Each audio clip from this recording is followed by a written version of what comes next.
The winter of 1987 in northern Colorado's remote Wellington Range was the harshest in decades.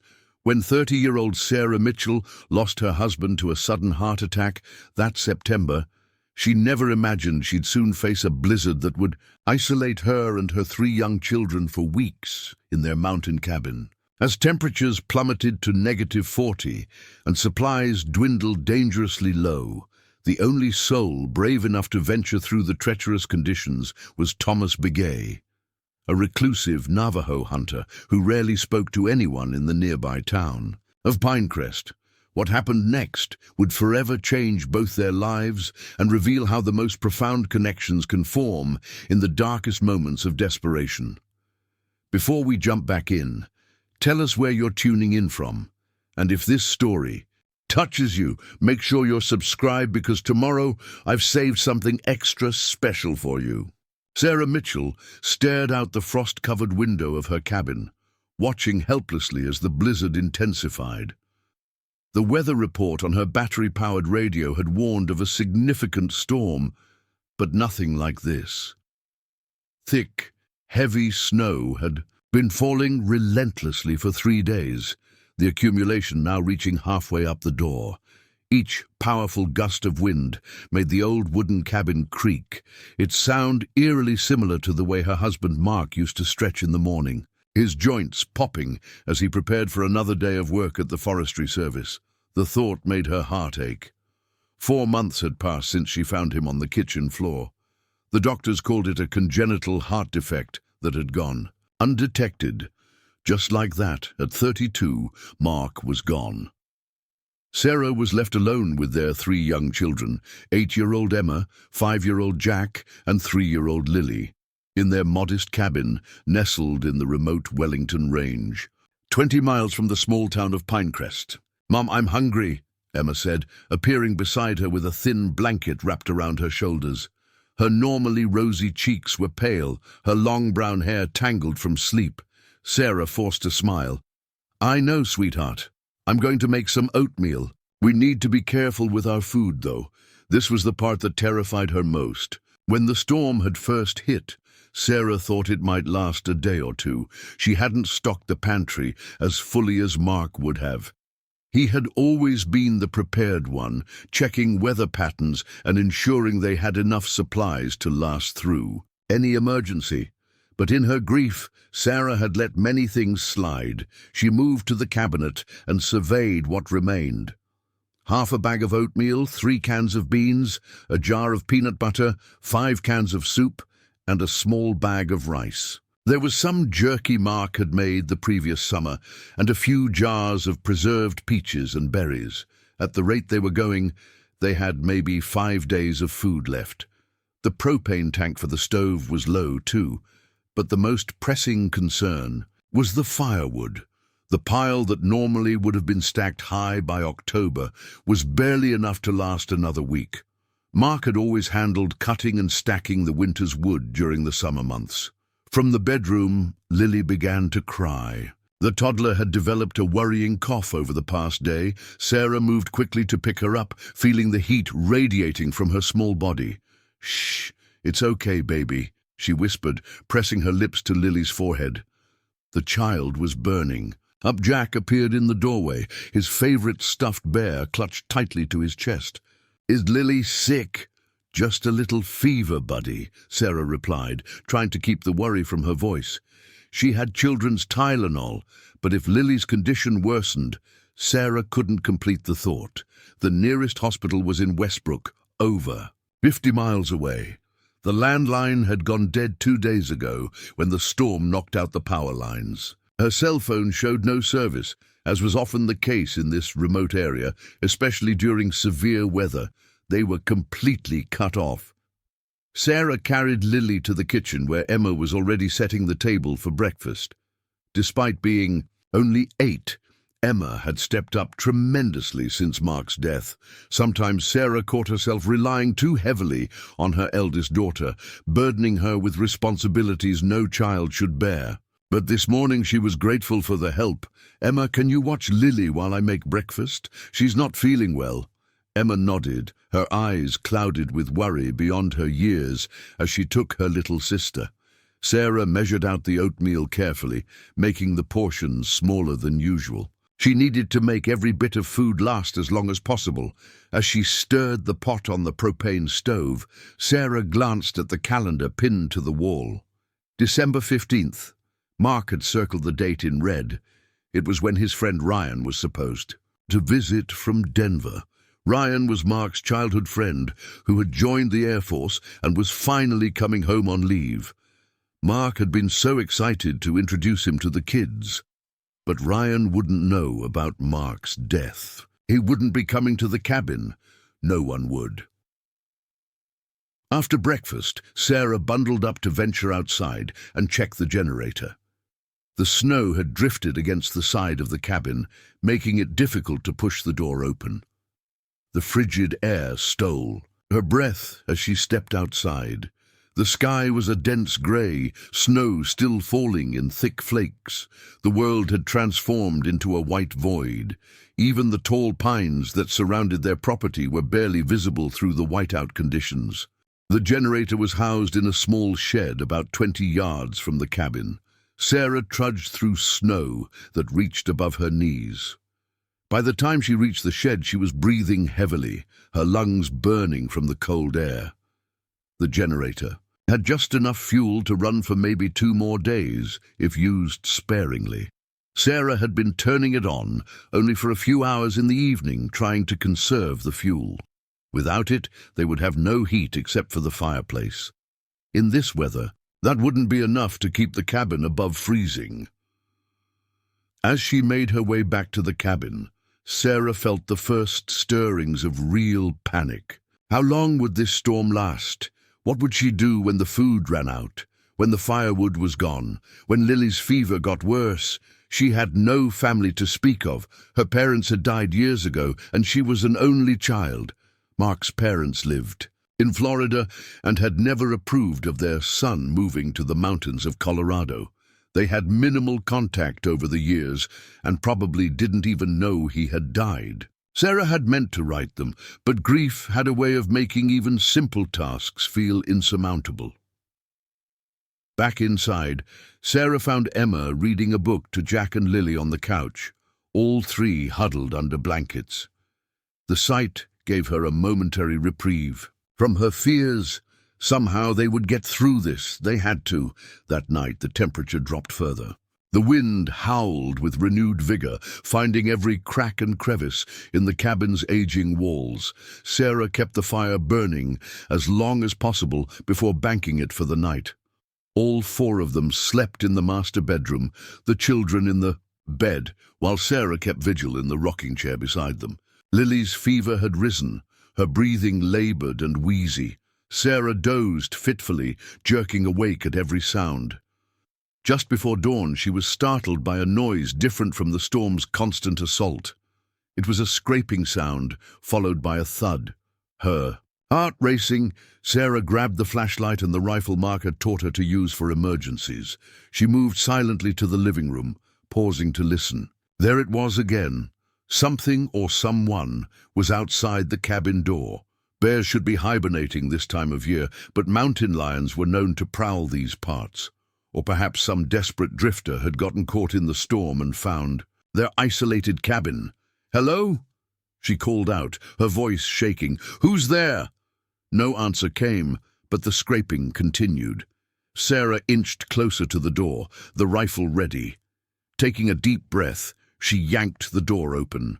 Snow cascaded into the entryway along with a blast of frigid air. Through the swirling white, Sarah made out a dark figure standing on the porch. Tall and broad-shouldered, wearing what appeared to be animal furs over modern winter clothing. The figure was holding a snow shovel and had cleared a path to the door.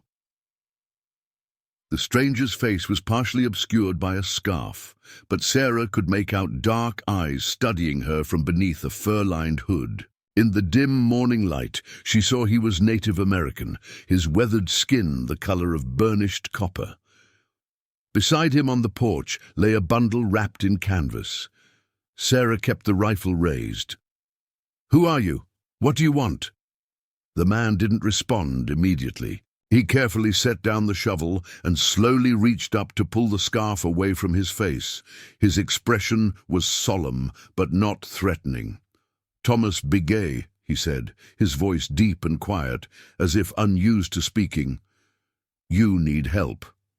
It wasn't a question, but a statement. Sarah hesitated, the rifle still pointed at him. She had seen this man once or twice in Pinecrest, always alone, always keeping to himself. People in town called him the Silent Navajo, a hunter who lived somewhere in the mountains and came to town only for supplies. "How did you know we were here?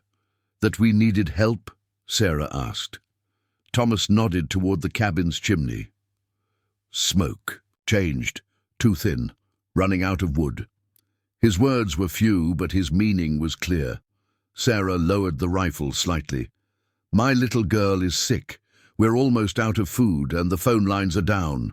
Thomas nodded once, then bent down to unwrap the bundle. Inside was a stack of firewood, a cloth bag that appeared to contain food, and what looked like a pouch of medicinal herbs.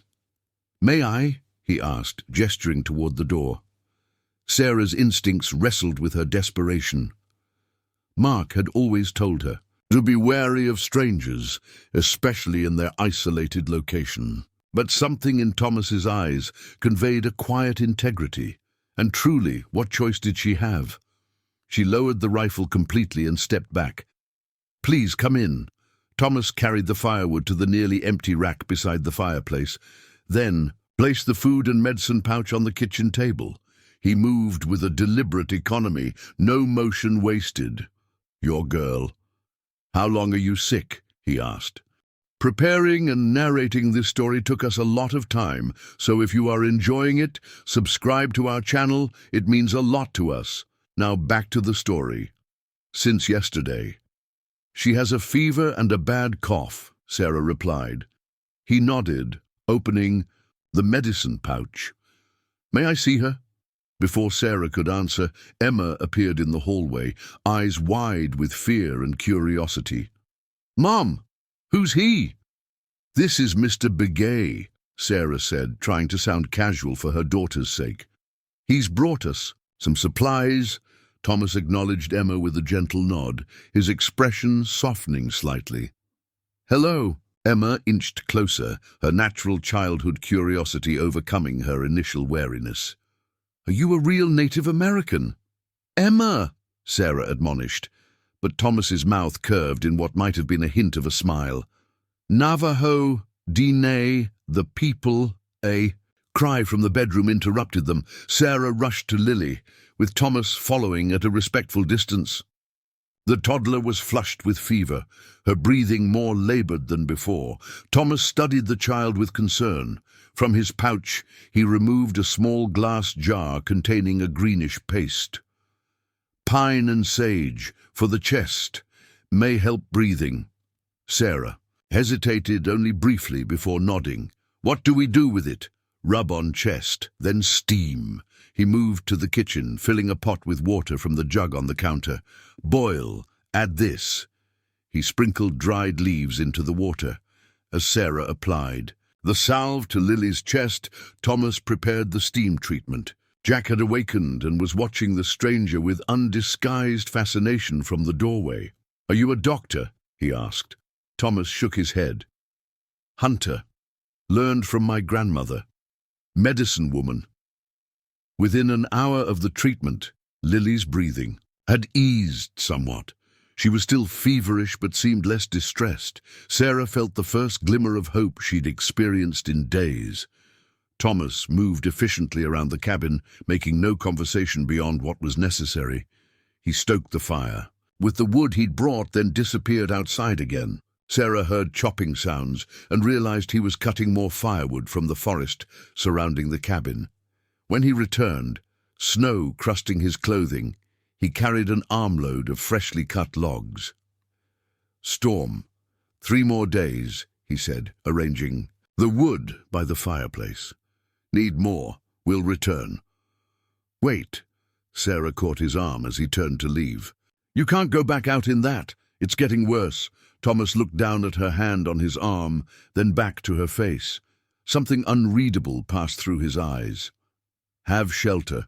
2 miles. We'll come tomorrow." Sarah wanted to insist he stay, but she recognized the quiet determination in his stance. This was a man used to solitude, to making his own decisions, and he had already done more for them than she could have hoped for. "Thank you," she said, removing her hand. "I don't know how to repay you." Thomas shook his head slightly. "No need." He glanced at the children, who were watching him with a mixture of awe and curiosity. "Tomorrow." With that, he pulled his scarf back over his face and stepped out into the swirling snow. Sarah watched from the window as his dark figure was quickly swallowed by the white void.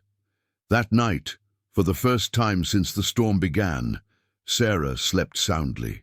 The cabin was warm, Lily's fever had reduced slightly, and they had enough food for several more days, thanks to Thomas's provisions: dried meat, hard bread, and preserved berries. True to his word, Thomas returned the next day, and the day after that, each time bringing more wood, more food, and checking on Lily's condition. The herbal remedies he provided were slowly improving her symptoms. By the 3rd day, the little girl was sitting up and asking for food, though her cough persisted. Thomas spoke very little, but his actions conveyed more than words could. He showed Jack how to identify different animal tracks in the snow.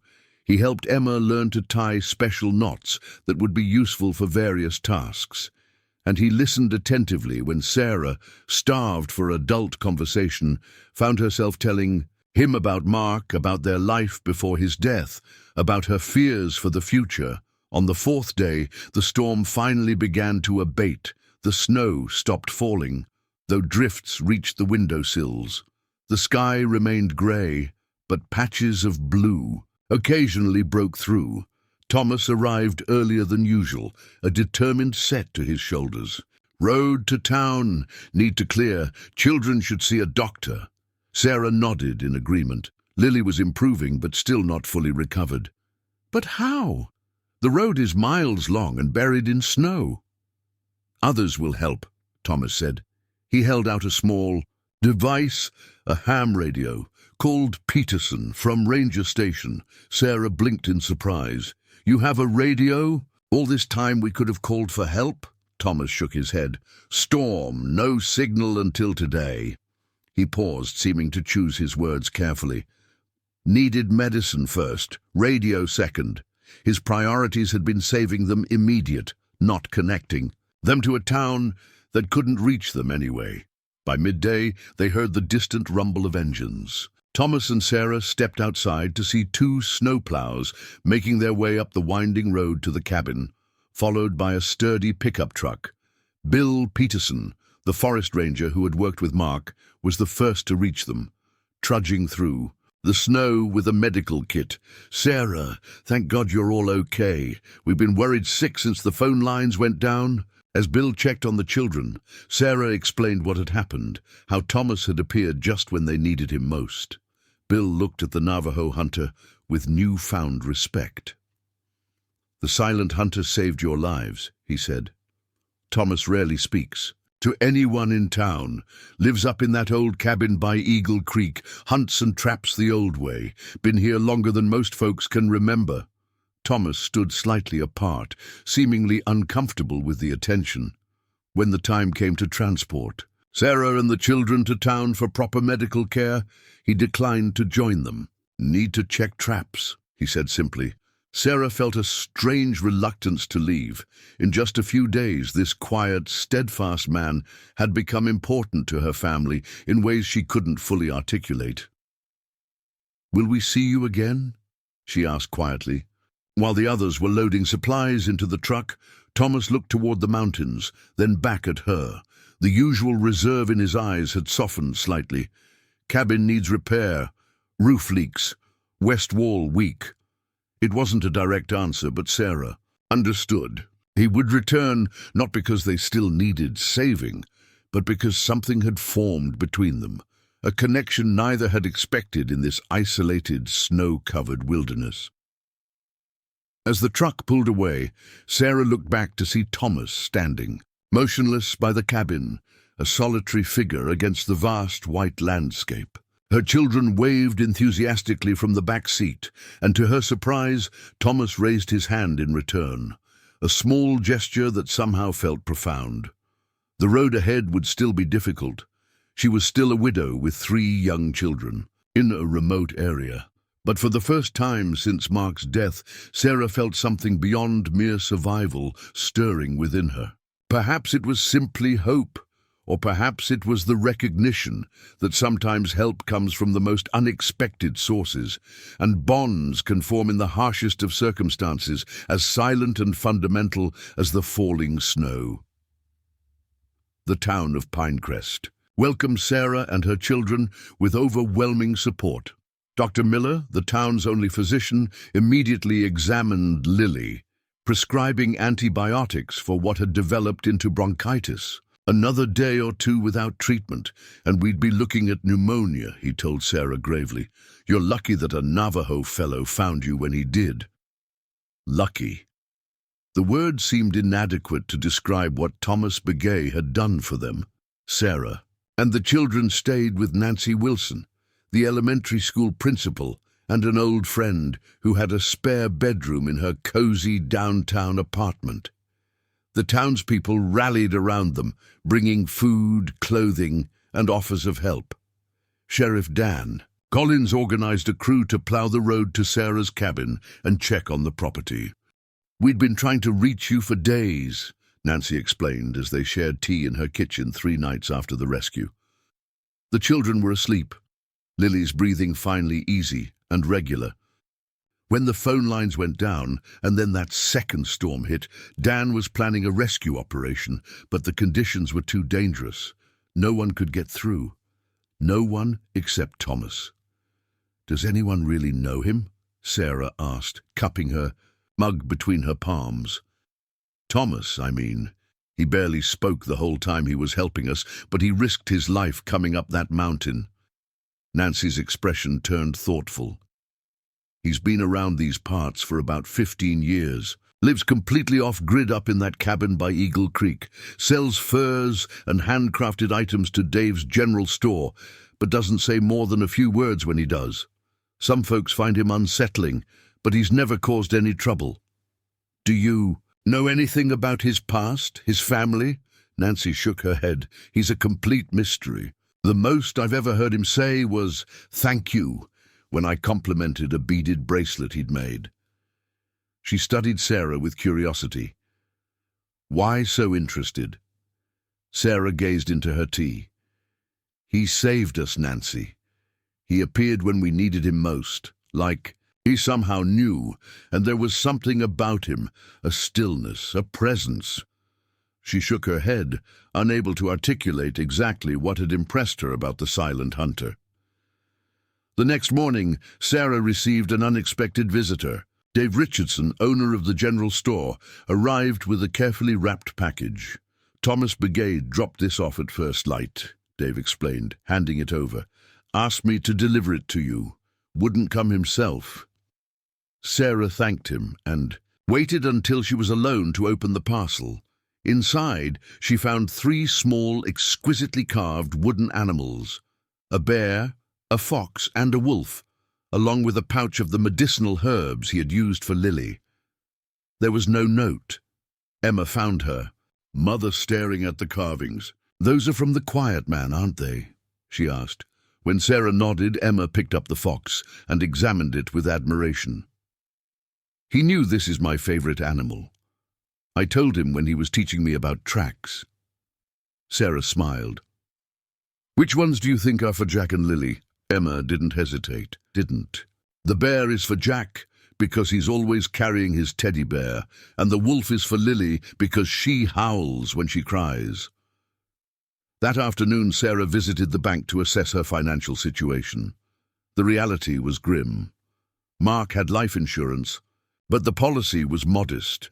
Their savings would last perhaps 6 months if she was frugal. The cabin was paid for. It had been in Mark's family for generations, but property taxes, utilities, and basic necessities would quickly deplete what They had. There are teaching positions opening up for the spring semester, Nancy suggested when Sarah shared her concerns. You have your degree, you could apply. It was true. Sarah had taught high school English before Emma was born. She had loved it once, but the thought of returning to a classroom now felt overwhelming. I don't know if I can balance teaching and taking care of the kids alone, she admitted. We'll help, Nancy assured her. This town takes care of its own. A week passed. Lily recovered fully, her energy returning with the resilience only children possess. The roads were cleared, and life in Pinecrest resumed its normal rhythm. Sarah knew she needed to return to the cabin, to begin rebuilding their lives, but something held her back. An unfinished feeling, a conversation not yet completed. Finally, on a clear, crisp morning, Sarah made a decision. She borrowed Nancy's truck and, leaving the children with her friend, drove to Dave's general store. I need to know where Thomas Bigay's cabin is, she told Dave directly. The shopkeeper frowned. Thomas values his privacy, Sarah, always has. I understand that. But I need to thank him properly for what he did for us. Dave hesitated, then sighed. Follow the North Fork of Eagle Creek about 3 miles up. There's a stand of aspens with unusual markings on them, old Navajo symbols. His place is just beyond that. The drive took nearly an hour, the truck laboring over snow-covered forest roads. Sarah almost turned back twice, questioning her impulse. What exactly did she hope to accomplish? Yet something propelled her forward. When she spotted the aspen grove Dave had described, Sarah parked and continued on foot. The symbols carved into the white trunks were weathered but distinct, geometric patterns and stylized animal forms that seemed both ancient and timeless. Beyond the trees, the land opened into a small clearing where a cabin stood, more substantial than she had expected. Smoke curled from the stone chimney. A workshop was attached to one side, and Sarah could see carefully arranged tools through the window. Nearby, a modest corral held 2 horses who watched her approach with curiosity. Sarah hesitated at the edge of the clearing, suddenly uncertain, but before she could retreat, the cabin door opened and Thomas stepped out. He showed no surprise at her presence, as if he had been expecting her all along. Miss Mitchell, he said, inclining his head slightly. Sarah, she corrected. Please call me Sarah. He nodded once, accepting this. The little one. She is better. Yes, thanks to you. The doctor said your herbs helped prevent pneumonia. She paused. I wanted to thank you properly and to return this. She held out the medicine pouch he had left with the carvings. Thomas made no move to take it. Keep. Winter long. Children need. At least let me pay you for everything you did. The food, the firewood, the medicine.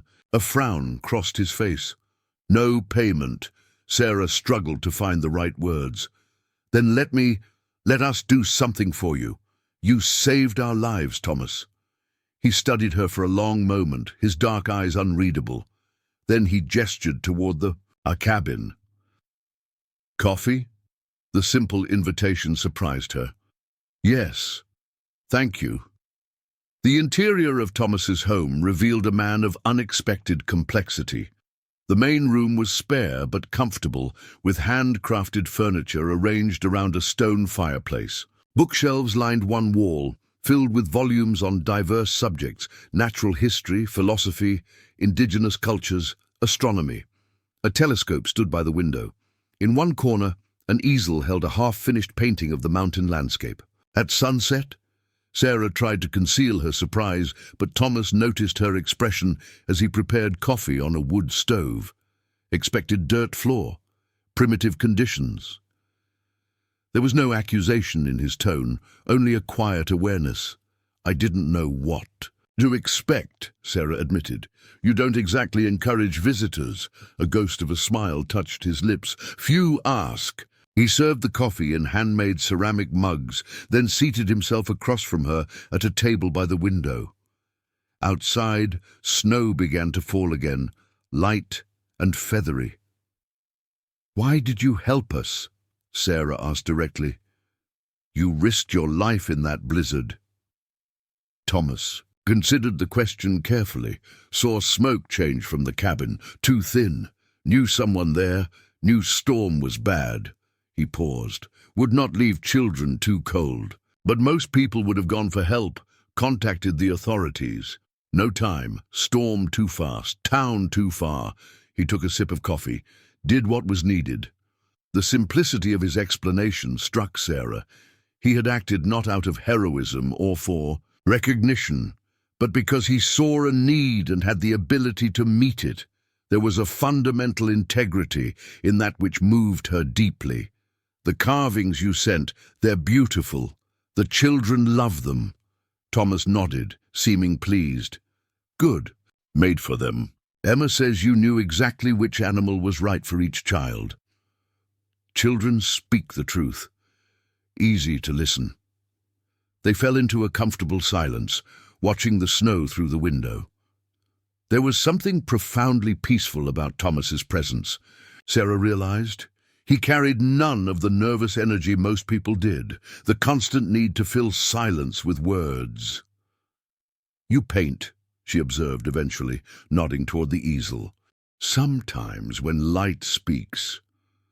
And the books? You have more than the town library. This time a genuine smile transformed his face. Words, stories, different worlds. He gestured to a worn volume of Thoreau on a nearby shelf. Some understand. Silence. Sarah found herself telling him about her own love of literature, how she had studied English and taught it before becoming a mother.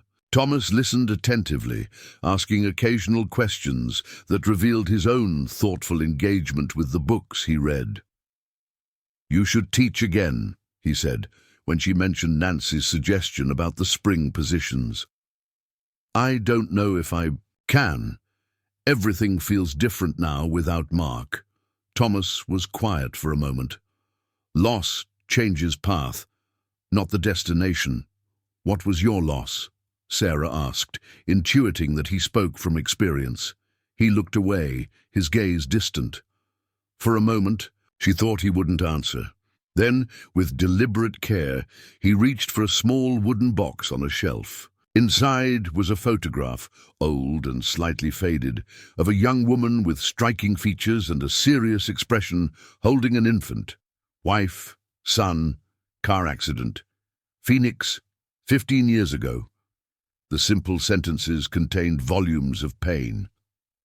Sarah understood. Now, his retreat to this remote place, his choice of solitude. I'm so sorry, Thomas. He returned the photograph to its place.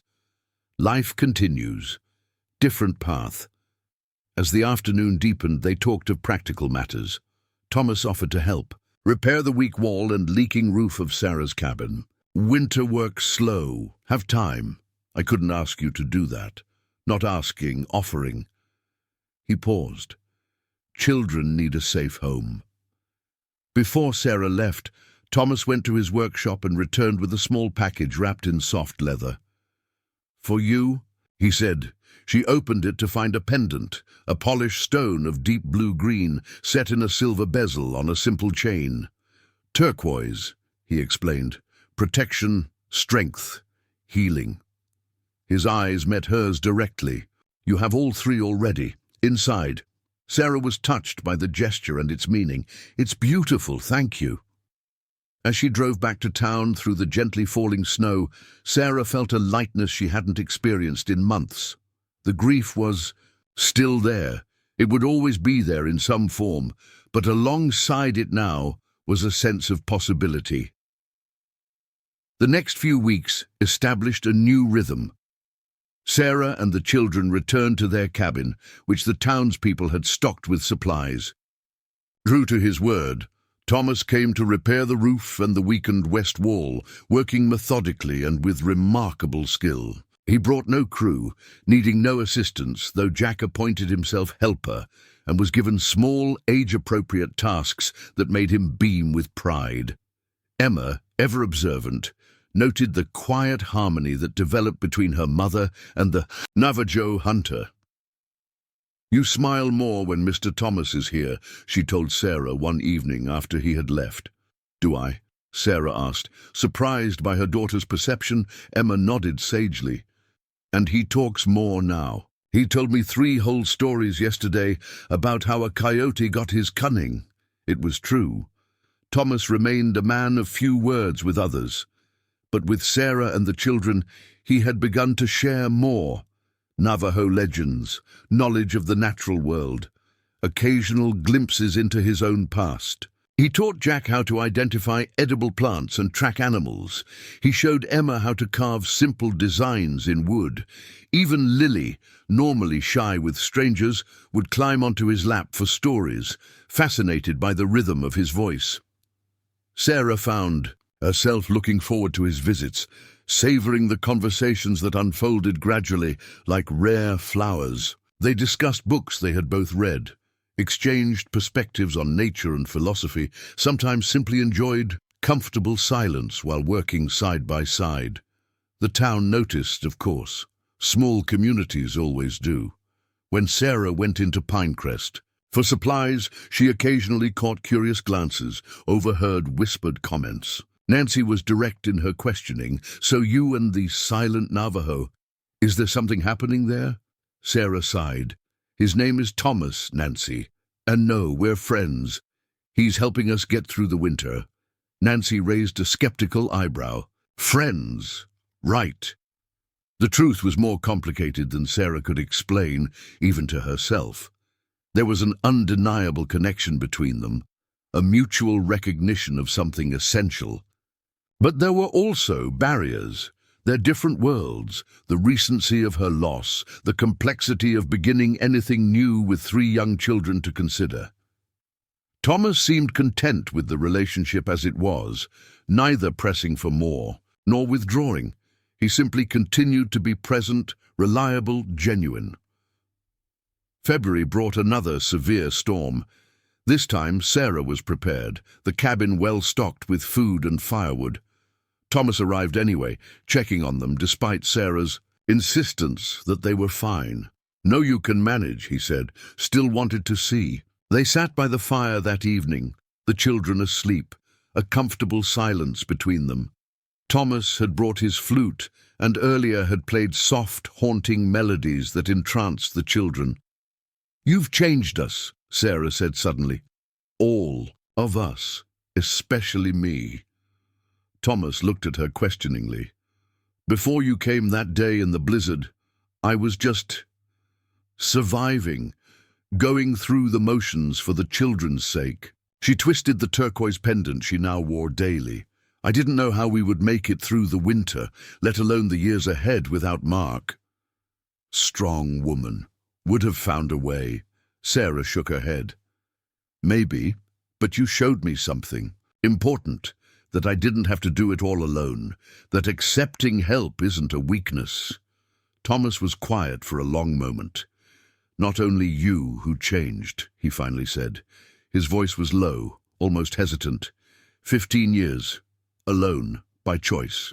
He looked around the cabin, at the children's drawings now decorating the walls, the small signs of life and family. Forgot what was missing. The admission clearly cost him effort. Sarah understood its significance, this intensely private man acknowledging that his carefully constructed solitude had perhaps been lacking something essential. "The children adore you," she said softly. "Good children, brave, like a mother." Their eyes met, and in that moment something shifted, a possibility acknowledged but not yet given voice. Sarah found herself both drawn to and frightened by the potential she saw there. Thomas seemed to sense her conflict. With characteristic understanding, he moved the conversation to safer ground, telling her about a herd of elk he had spotted on the ridge that morning. The evening ended as others had, with Thomas departing into the moonlit snow, promising to return in a few days to finish the shelves he was building for Emma's growing collection of books. After he left, Sarah stood on the porch, watching his figure disappear into the trees, snow glistening in the moonlight around him. The cold air filled her lungs, clarifying her thoughts. She was standing at a crossroads, she realized. The path forward was uncharted, uncertain, but for the first time since Mark's death, she was thinking beyond mere survival, beyond just making it through each day intact. Thomas Bigay had arrived at their cabin door during the worst blizzard in decades, bringing not just physical salvation but something equally precious, the awakening of hope, the reminder that life continues, that loss changes the path but not necessarily the destination. As Sarah turned to go back inside, she touched the turquoise pendant at her throat. Protection, strength, healing. The qualities were indeed within her, as Thomas had said, but sometimes she was beginning to understand they needed someone else to help bring them to the surface. Inside, the cabin was warm, the fire still burning steadily in the hearth.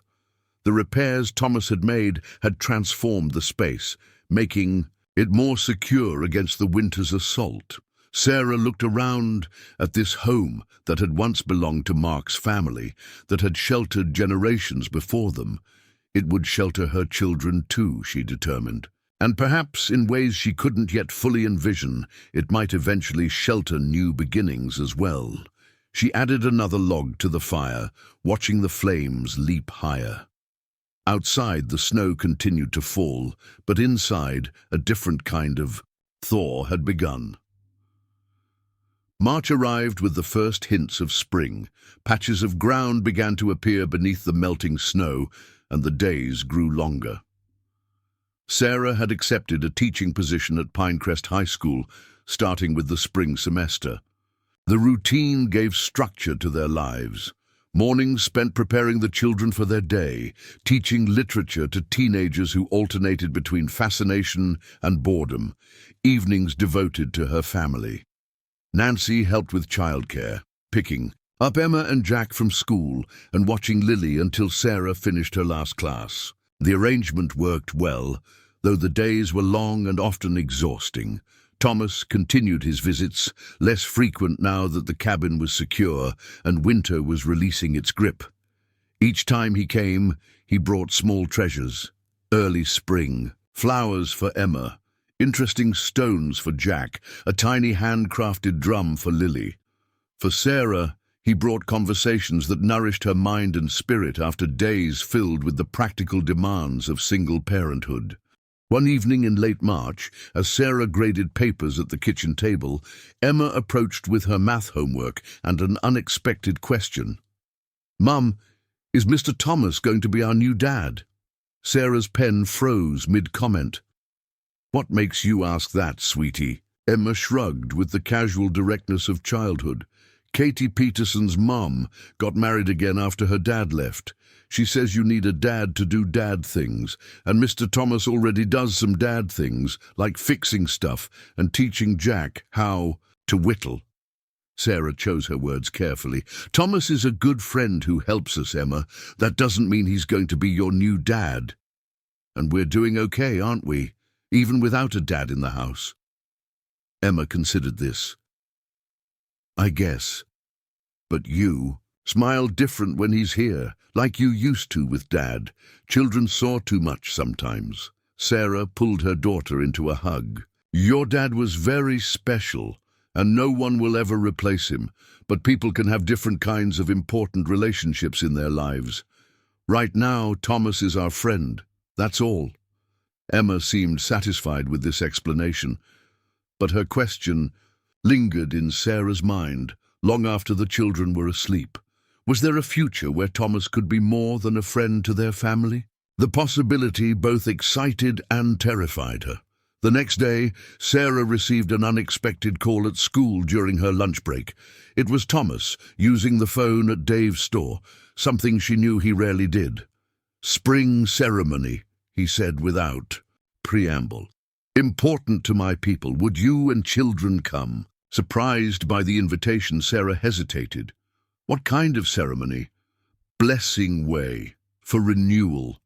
After winter," he paused. "Special. Would like to share."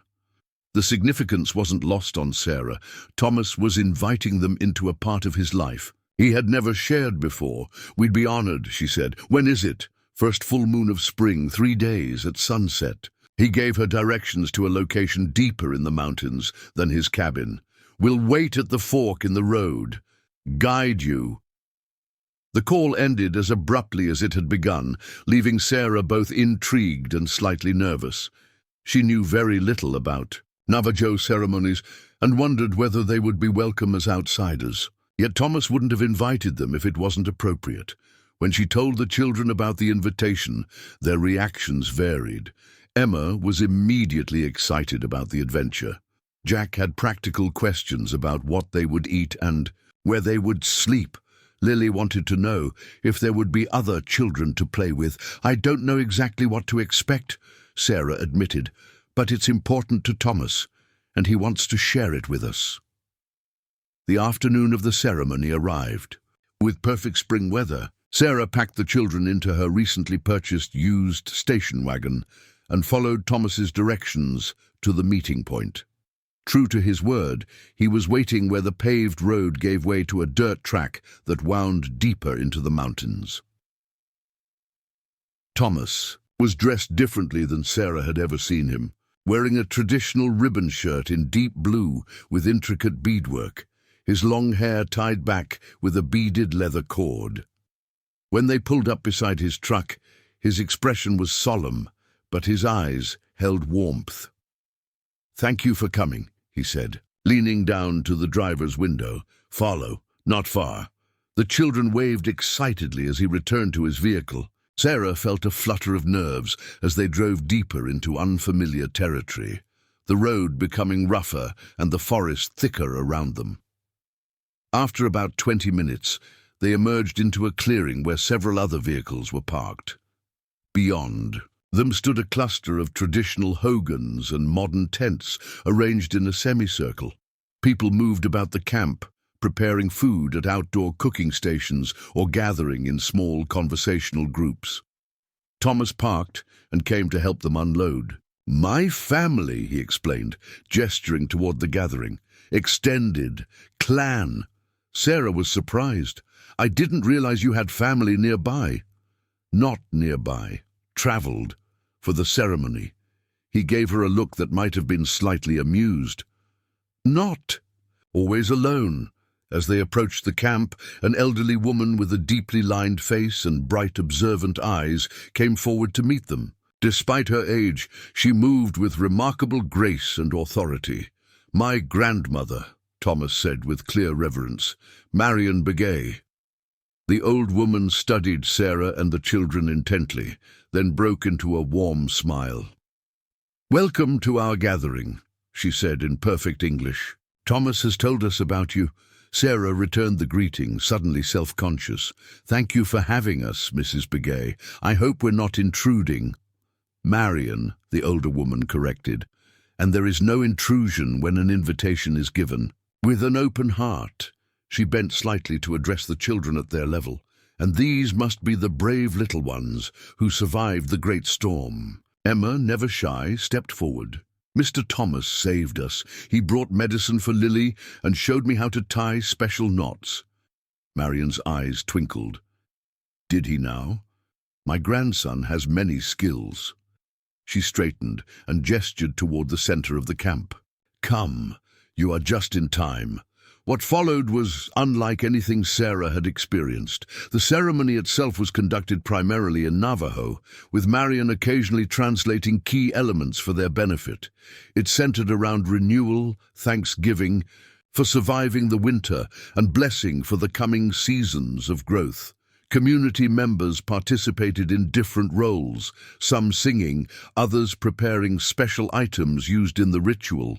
Thomas played a central part, his deep voice chanting prayers Sarah couldn't understand but could feel resonating through her. In this context, surrounded by his people and traditions, he seemed transformed, more expressive, more connected to something ancient and powerful. The children watched with wide-eyed fascination. Even Lily, normally restless, sat quietly in, Sarah's lap, mesmerized by the colors, sounds, and rhythms of the ceremony. Afterward, there was a feast where Sarah and her children were treated as honored guests. Marion sat beside Sarah, explaining the significance of various foods and sharing stories about Thomas as a child. His early talent for tracking, his serious nature, his deep connection to the traditional ways, even while excelling in the white man's schools. He was studying engineering at Arizona State when the accident happened, Marion confided quietly, as they watched Thomas teaching Jack and several other children a traditional game across the fire. Afterward, he could not bear the crowds, the noise, the sympathetic looks. He came here to heal, did he? Sarah asked. Heal, I mean? Marion considered this. The body heals completely or not at all. The spirit is different. It can be whole again but forever changed, like pottery that breaks and is mended with gold, stronger at the broken places. Sarah touched her turquoise pendant thoughtfully. He gave me this. Marion's eyes sharpened with interest. Did he tell you its meaning? Protection, strength, and healing, he said. The older woman nodded. In our tradition, turquoise has great significance.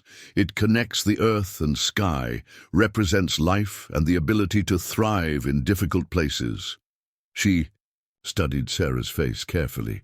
It is not given lightly. Later that evening, as the celebration continued under the emerging stars, Thomas found Sarah sitting slightly apart from the main gathering, watching Emma dance with some of the other children to the beating drums.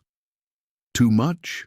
He asked, settling. Beside her on the log bench, Sarah shook her head. No, it's beautiful. I'm just taking it all in. She turned to him. Thank you for bringing us, for sharing this part of your life. They sat in companionable silence for a moment before Sarah spoke again. Your grandmother is remarkable, wise woman, sees much.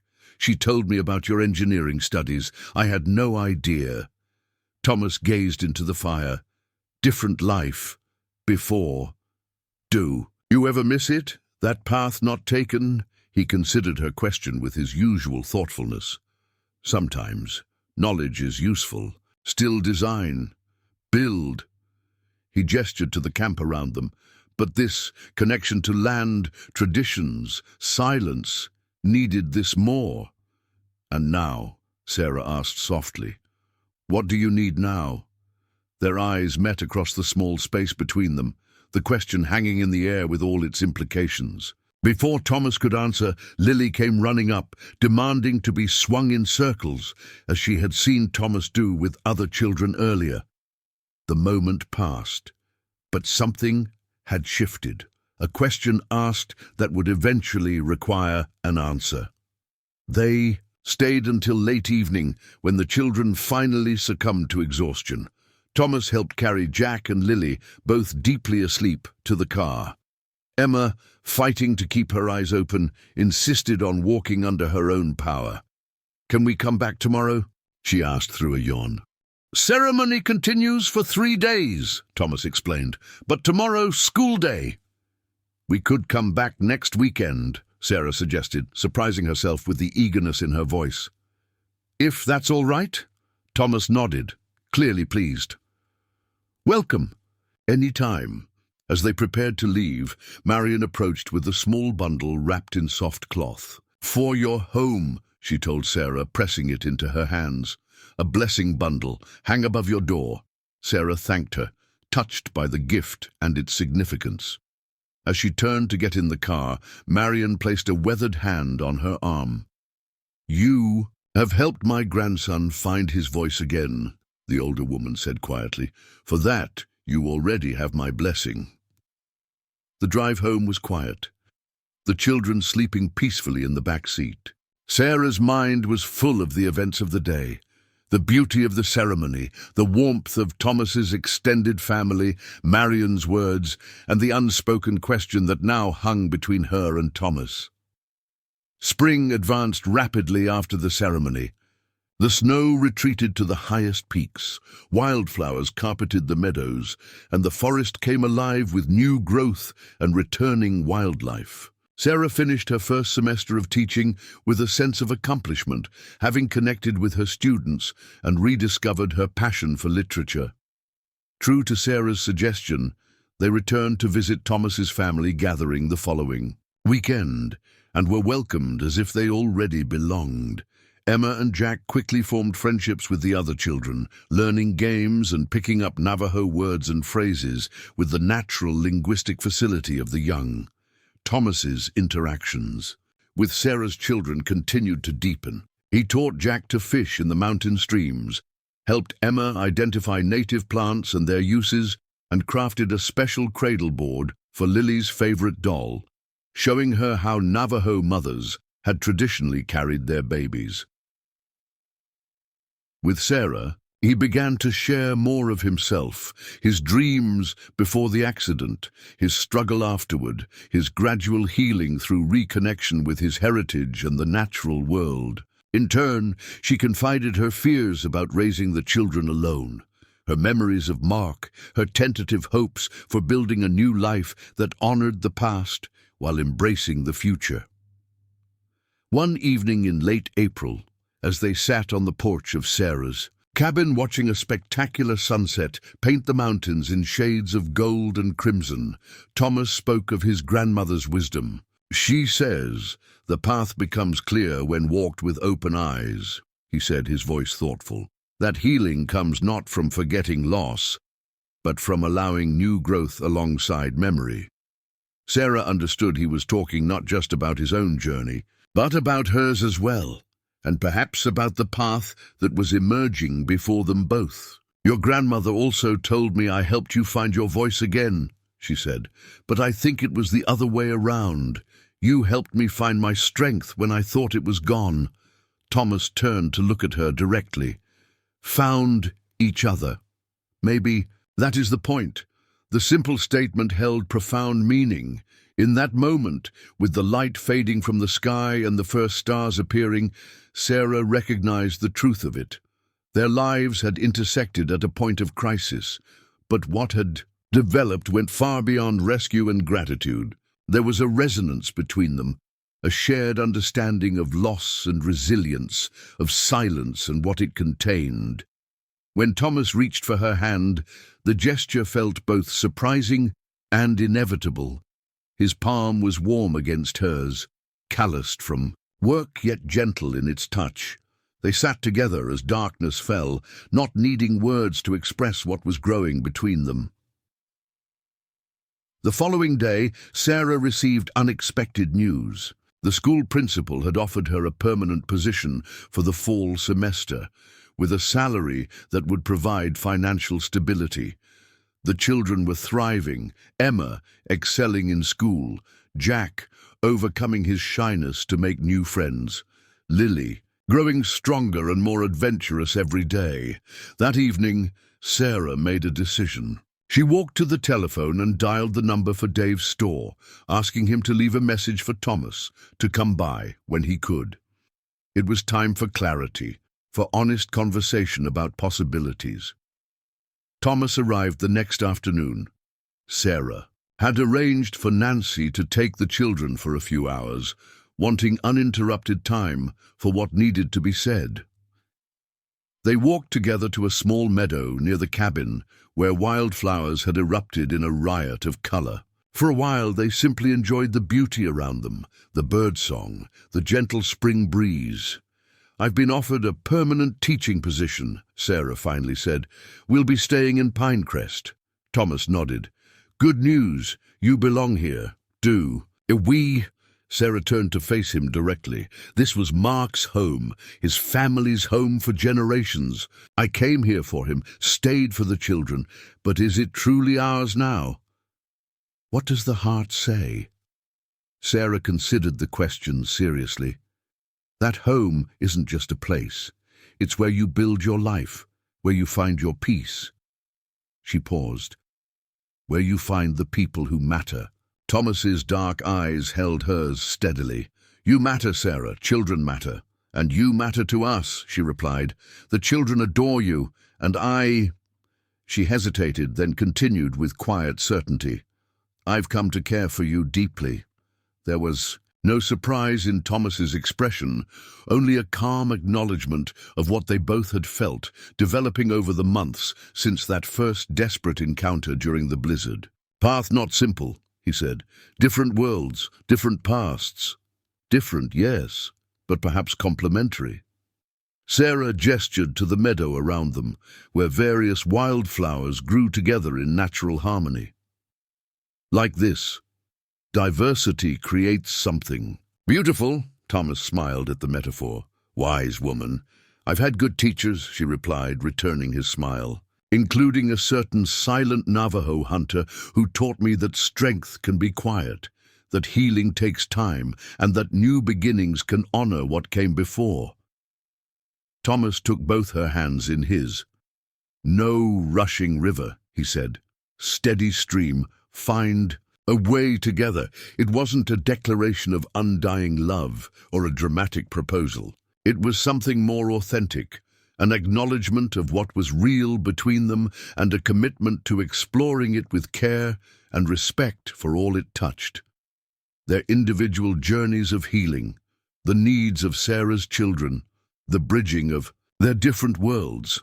As they walked back toward the cabin, hand in hand, Sarah felt a profound sense of rightness. The future remained unwritten, full of challenges and unknowns. But for the first time since Mark's death, she looked toward it with genuine hope and anticipation rather than fear and resignation.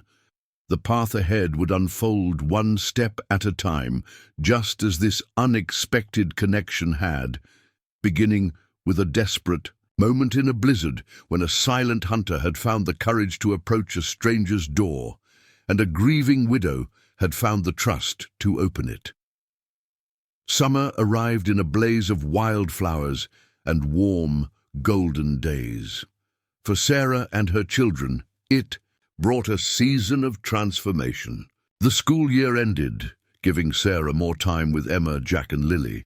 Their days fell into a pleasant rhythm. Mornings spent tending the small garden Thomas had helped them plant, afternoons exploring the forests and streams, evenings gathered on the porch, watching fireflies emerge as the mountains turned purple in the fading light. Thomas became a steady presence in their lives, though he maintained his own cabin and the solitude that remained essential to his nature. He taught Emma to identify medicinal plants, showed Jack how to build simple snares for small game, and delighted Lily with stories illustrated by figures he crafted from twigs and leaves. For Sarah, he brought a companionship that asked nothing of her, but allowed everything to unfold at its own pace. "You're good with them," Sarah observed one afternoon as they watched the children splash in the shallow creek behind the cabin. Thomas had spent the morning teaching them to build a small dam of stones and branches, creating a pool where minnows now darted in the clear water. Thomas watched the children with quiet satisfaction. Children understand the truth.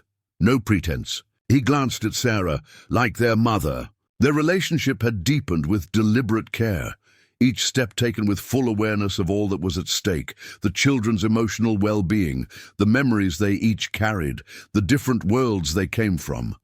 They had not rushed, allowing trust and understanding to build naturally. The townspeople of Pinecrest had adjusted to the unlikely pair, initial curiosity giving way to acceptance. Thomas still spoke little when they went into town together, but he no longer seemed completely separate from the community.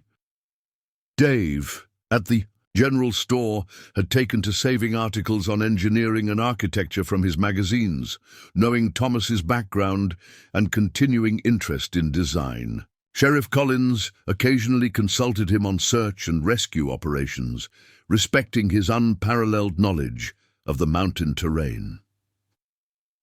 In July, Marion invited them to attend the summer gathering of Thomas's extended family. This time, they stayed for the full 3-day celebration, sleeping in a traditional hogan Thomas had prepared for them. The children were fully integrated into the activities, participating in age-appropriate ceremonies and games with the other young ones on. The second evening, as a traditional dance was being performed around the central fire, Marion settled beside Sarah on a woven blanket spread at the edge of the gathering. "My grandson smiles now," the elder woman observed, her eyes on Thomas as he showed Jack how to beat a rhythm on a small drum. "For many years, I feared his spirit had become like stone, solid but unable to grow." Sarah followed her gaze. "He's helped us heal. I hope we've done the same for him." Marion nodded. "The elders teach that healing is not found alone, but in the circle of life we create with others." She studied Sarah with those penetrating eyes that seemed to see beneath the surface. "You have questions you do not ask." It wasn't a question, but a statement, characteristic of Marion's directness. Sarah hesitated, then acknowledged the truth of it. "I wonder sometimes if I'm asking too much of him. The children, the different cultures, the memories we both carry. He values his solitude, his independence." Marion chuckled softly. "You think he comes to your cabin, teaches your children, shares his heart because of obligation. My grandson has never done anything he did not choose with full intention." "But we're so different." "Yes," Marion agreed, "as different as earth and sky, yet between them, all life exists." She gestured toward the dancers moving in intricate patterns around the fire. "Look at the dance. Each person moves differently, yet together they create harmony. This is the way of balance." Later that night, after the children were asleep, Thomas took Sarah to a high meadow where the stars seemed close enough to touch. They sat in comfortable silence for a while, listening to the night sounds of the mountain wilderness. "Your grandmother and thinks we balance each other," Sarah said finally. Thomas nodded. "Wise woman. And what do you think?" He considered carefully before answering, as was his way. "Think life has seasons. Winter of grief, spring of new growth." He looked at her, directly. Summer of decision. Sarah understood what he was saying. They had moved carefully, allowing their relationship to develop organically, but a threshold approached that would require conscious choice. "I don't want to change who you are," she said softly. "Your solitude, your traditions, your independence, they're part of what makes you who you are." Thomas took her hand, his touch warm in the cool night air. "Change has already happened, for both." He paused. "Question is what we build with change." Under the vast canopy of stars, they talked more openly than ever before about possibilities, how their lives might intertwine while still respecting individual needs, how to honor their different cultural traditions, how to create a family that embraced diversity as strength rather than obstacle. No firm decisions were made that night, but a direction was set, a shared vision beginning to take shape. When they returned to the camp in the silver light of early morning, something had shifted subtly between them, a deepening commitment, a clearer purpose. August brought challenges that tested this emerging bond. Jack developed severe pneumonia, requiring hospitalization in Westbrook for nearly 2 weeks.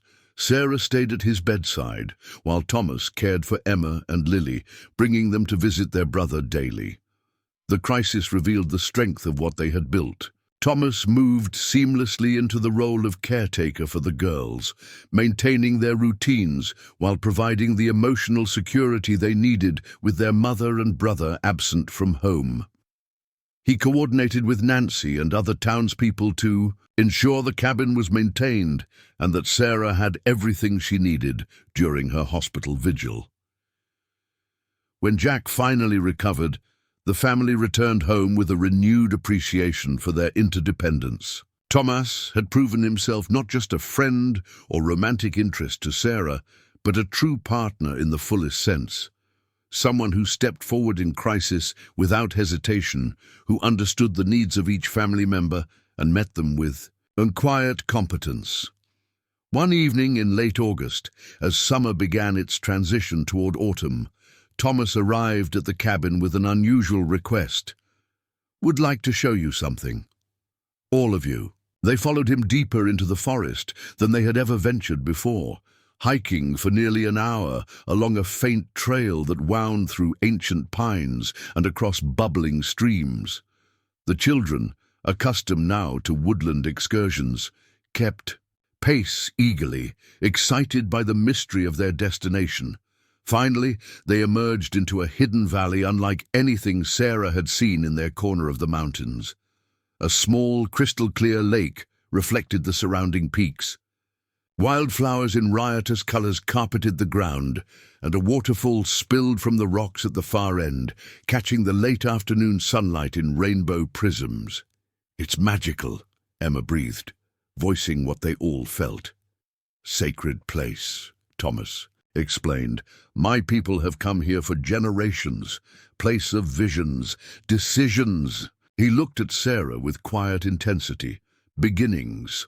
As the children explored the shoreline under Thomas's watchful eye, he explained the significance of the valley in Navajo tradition, a place where important life transitions were contemplated, where harmony with the natural world would be most deeply felt. "My grandfather brought my father here when he was a boy. My father brought me." Thomas's gaze followed Jack as he carefully turned over stones at the water's edge, searching for creatures beneath. "Would like to bring your children, often, as Ideb," he hesitated, searching for the right word, "as their stepfather?" Sarah suggested gently. Thomas nodded, his expression solemn, yet filled with undisguised emotion. "If you will have me, if children will accept." It wasn't a conventional proposal, but it was perfectly Thomas, thoughtful, connected to tradition, mindful of the children, heartfelt in its simplicity. Sarah took his hands in hers. "I think we should ask them, don't you?" They called the children to them, sitting together on a fallen log near the shore. Sarah explained in age-appropriate terms what Thomas was proposing, that he would become part of their family officially, that they would create a new kind of family together that respected the memory of their father while embracing a new future. Emma, always quick to process emotional complexities, looked at Thomas with serious consideration. "Would you live with us all the time, or would we sometimes stay at your cabin?" "Both places could be home," Thomas replied. "Together we would decide." Jack had a more practical concern. "Would you teach me more about tracking animals and building things?" Thomas smiled. "Every day, much to learn." Lily, at 4, focused on the immediate and concrete. "Would you read me stories at bedtime? Daddy used to do all the funny voices." A shadow of uncertainty crossed Thomas's face. "Can try. Not good at funny voices." "That's okay," Lily decided magnanimously. "You do good animal sounds instead." The children's acceptance, each in their own way, moved Sarah deeply. They had lost so much with Mark's death, yet here they were, open to new bonds, new love. Children's resilience was a powerful force. "What do you think, Emma?" Sarah asked her eldest, knowing her opinion carried special weight. As the oldest, Emma had the clearest memories of Mark and had struggled the most with his absence. The girl looked thoughtfully at Thomas, then at her mother. "Dad would want us to be happy," she said with a wisdom beyond her years. "And Mr. Thomas makes us happy, makes you happy too, Mom." Sarah felt tears well in her eyes. "Yes, he does." "Then I think it's a good idea," Emma concluded. "But I'm still going to keep Dad's picture by my bed." "As you should," Thomas said firmly. "Always honor those who came before."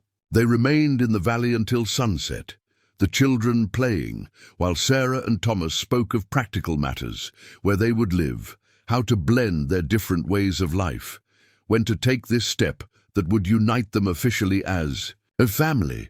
"Marion will perform the ceremony," Thomas said. "If agreeable, combines traditions." Sarah liked the idea of a ceremony that honored Thomas's heritage while creating something new that was uniquely theirs. And afterward? Where will my home be? Thomas had given this considerable thought. Your cabin has memories. Good place for children's stability, but it needs work to accommodate all. He described his vision, expanding the cabin using sustainable methods and traditional Navajo design principles combined with modern efficiency. The result would blend their worlds physically, just as their lives would intertwine culturally and emotionally. My cabin can become a studio, workshop, place for solitude when needed, for all of us. It was a thoughtful solution that acknowledged both their need to be together and the importance of maintaining individual space, especially for Thomas, who would be adjusting to family life after years of solitude. As they hiked back through the forest in the gathering dusk, the children running ahead on the trail, Sarah felt a profound sense of rightness. The path that had brought them here had been marked by loss and hardship, but had led to something beautiful and unexpected. The week before the new school year began, they gathered once more in the sacred valley. Sarah, her children, Thomas, Marion, and a small circle of friends from both communities. The ceremony Marion conducted blended Navajo traditions with elements meaningful to Sarah's family. Emma read a poem she had written about new beginnings.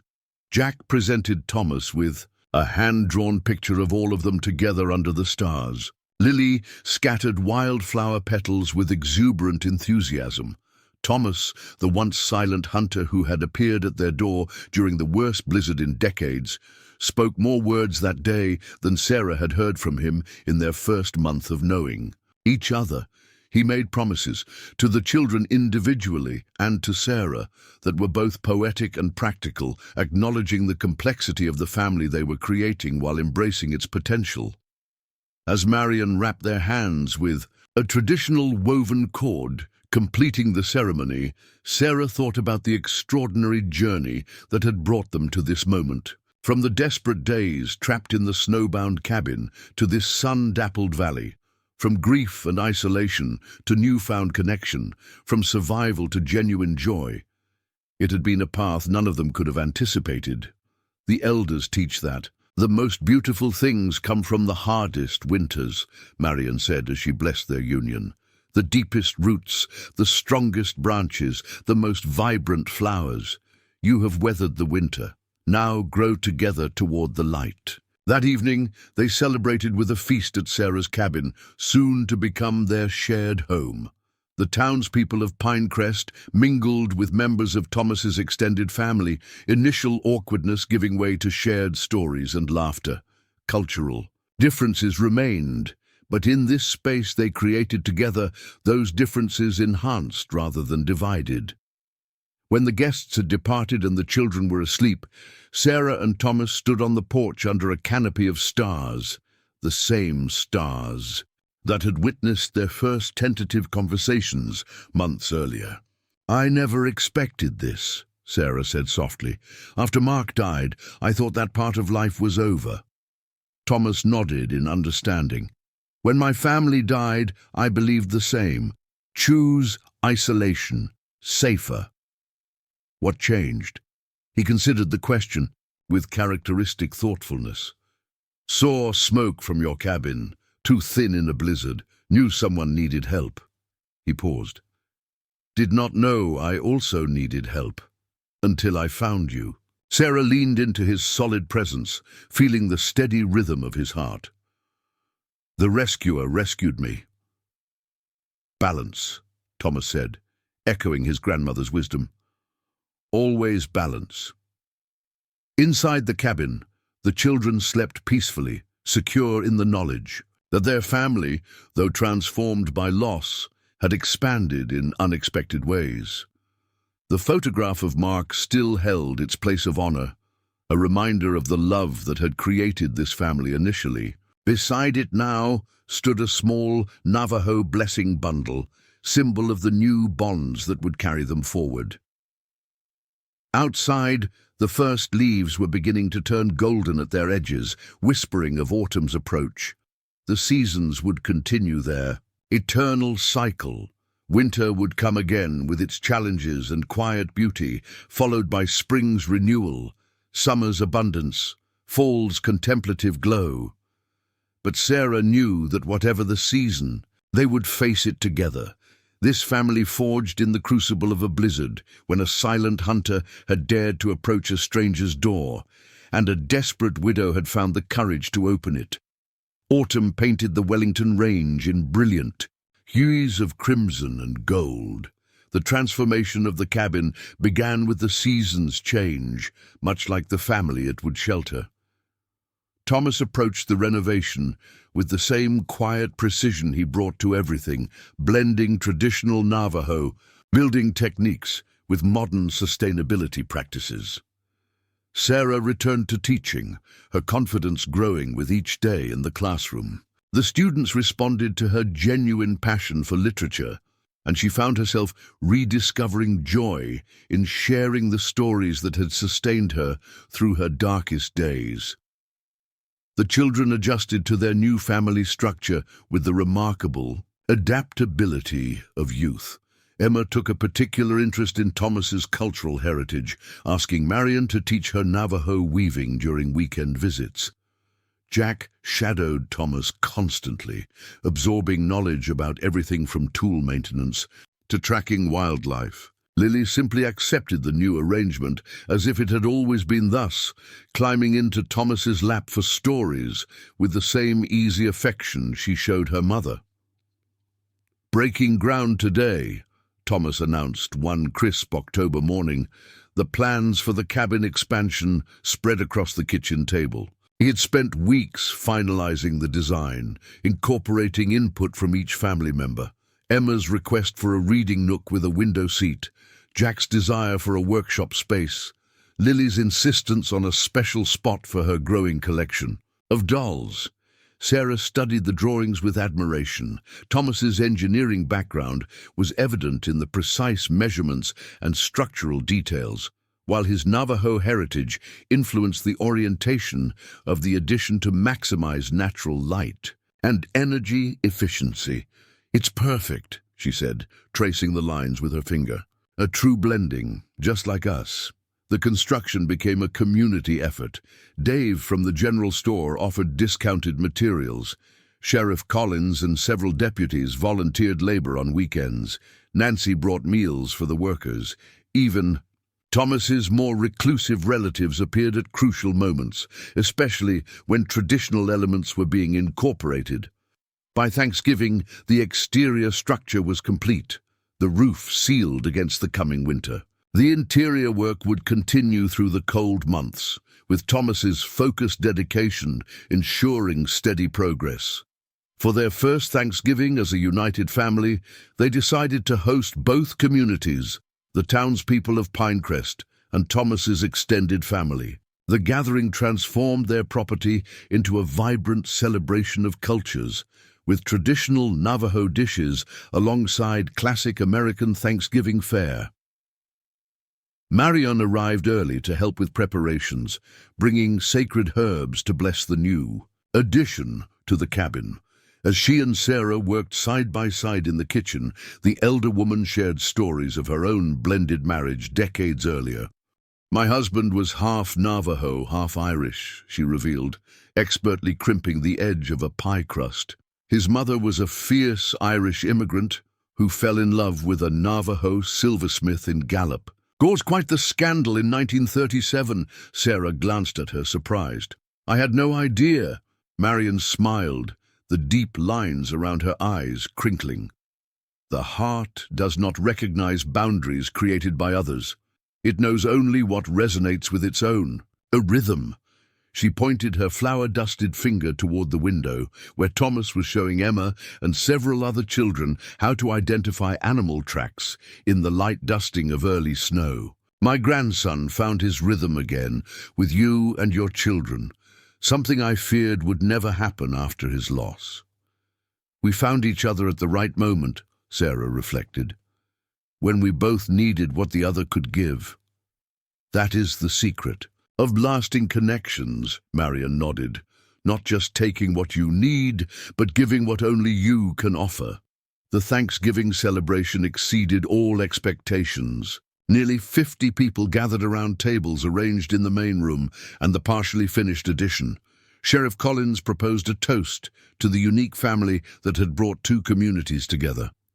Emma recited a poem she had written for the occasion, her confidence growing under Thomas's quiet encouragement. Even Dave, normally reserved, shared a heartfelt story about how Thomas had once rescued his son when the boy got lost hunting. As evening approached, Thomas quietly took Sarah's hand and led her outside. The air was cold and crisp, stars beginning to appear in the darkening sky. "Want to show you something?" he said, guiding her toward the workshop where he spent hours creating his intricate wood carvings. Inside, a small wood stove provided warmth. Thomas lit a lantern, illuminating a tarp-covered shape in the center of the room. With deliberate care, he pulled the covering away, revealing an exquisitely crafted cradle. Sarah gasped. The piece was a masterwork of integration. The basic form followed traditional Navajo cradleboard design, but Thomas had incorporated elements that reflected their blended family. The headboard featured carved figures representing each of them, surrounded by symbols of protection and harmony. Along the sides ran a continuous pattern that Sarah recognized as a fusion of traditional Navajo motifs and designs from Mark's family quilt. "It's beautiful," she whispered, running her fingers over the smooth wood. "But why?" Thomas placed a gentle hand on her shoulder. "Marion says spirits whisper to her. Tell her family will grow again." Sarah looked up, understanding dawning. "Are you saying Marion believes I'm going to have another baby?" Thomas nodded, his expression conveying both hesitancy and hope. "Grandmother is rarely wrong about such things. Wanted to be prepared. If you wish this." The possibility hadn't occurred to Sarah until this moment. Their intimacy was still relatively new, their family structure just finding its balance. Yet as she considered it, a sense of rightness settled over her. "Another child would be a blessing," she said softly, "a living symbol of our union, while honoring those who came before." Thomas's smile held profound emotion, rare in its unguarded quality. Harmony continuing.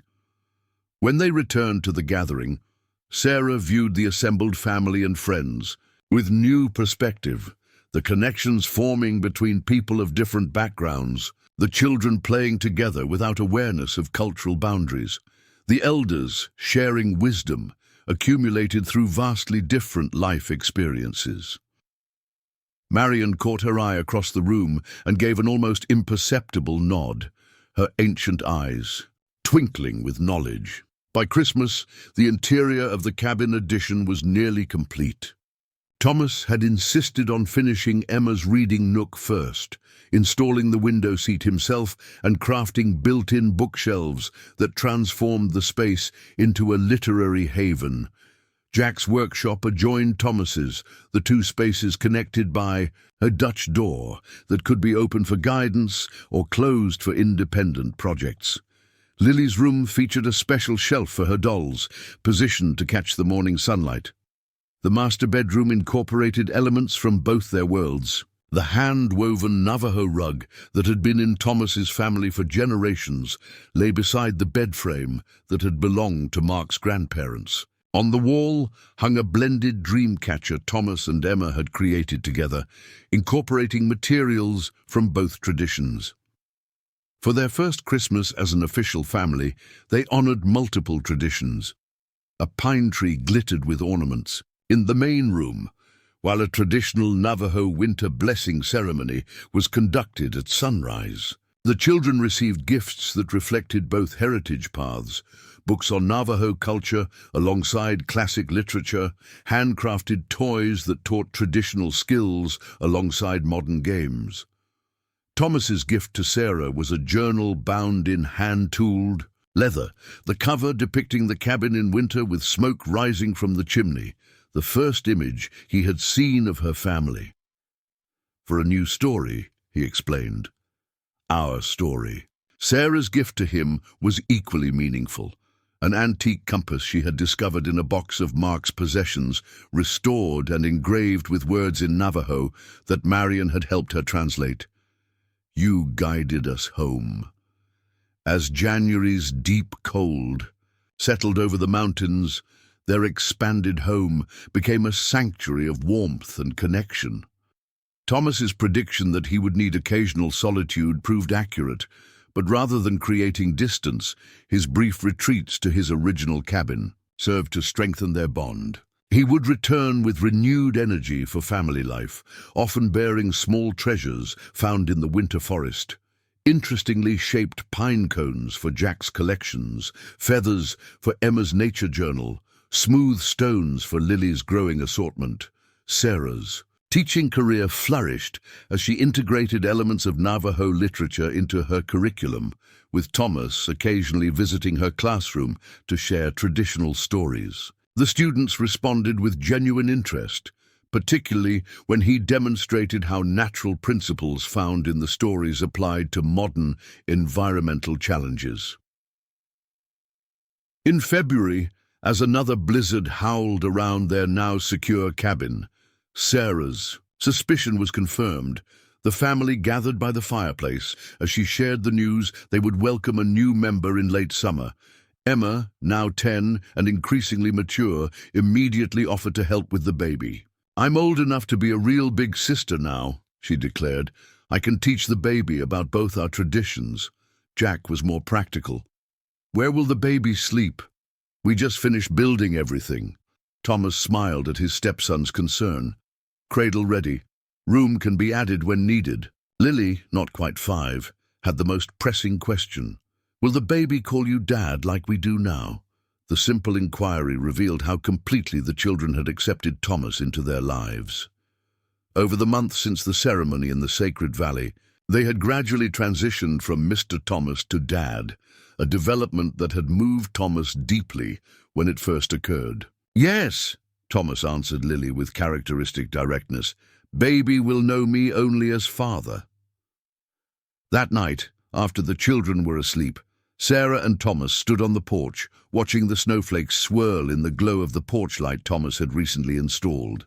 Despite the calendar's insistence that spring would eventually arrive, winter still held the mountains firmly in its grip. "Hard to believe it's been over a year," Sarah said, leaning against him for warmth. "Since that first blizzard when you appeared at our door." Thomas nodded, his arms secure around her shoulders. "Life changes in moments, like an avalanche, cannot stop, only respond. You could have just notified the authorities, you know, sent help rather than coming by yourself." He gave her a look that conveyed both amusement and certainty. "Would have been too late, needed direct action." The simplicity of his worldview continued to center Sarah when life became complicated.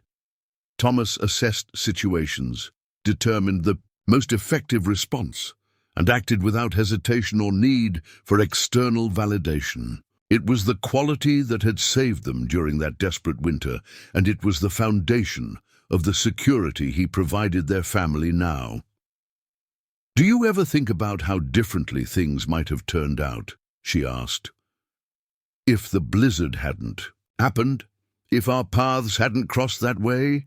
Thomas considered her question with his usual thoughtfulness. "Grandmother says some souls meant to find each other will create opportunities if necessary.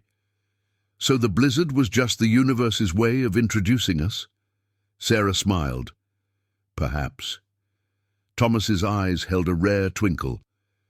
"Universe has limited options." In Colorado winter, his subtle humor, emerging more frequently as he relaxed into family life, delighted Sarah. These glimpses of playfulness balanced his naturally serious demeanor, adding new dimensions to their relationship. As winter gradually released its hold on the mountains, Sarah's pregnancy progressed with healthy vigor. The children remained constantly fascinated, Jack keeping careful track of the baby's development in a journal Thomas had made for him, Emma reading everything she could find about infant care, Lily talking to her mother's growing belly with earnest descriptions of all the wonders awaiting the new arrival. Thomas worked steadily on preparations, adding a nursery to their home with the same thoughtful integration of cultures that characterized the rest of their shared space.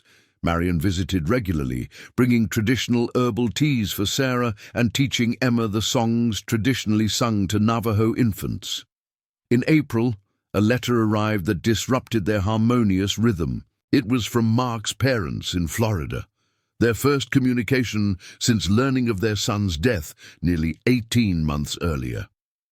They wrote that they were planning a summer visit to see their grandchildren, whom they barely knew due to the estrangement between them and Mark. Sarah shared the letter with Thomas, concerned about how this sudden interest from Mark's family might affect their carefully constructed balance.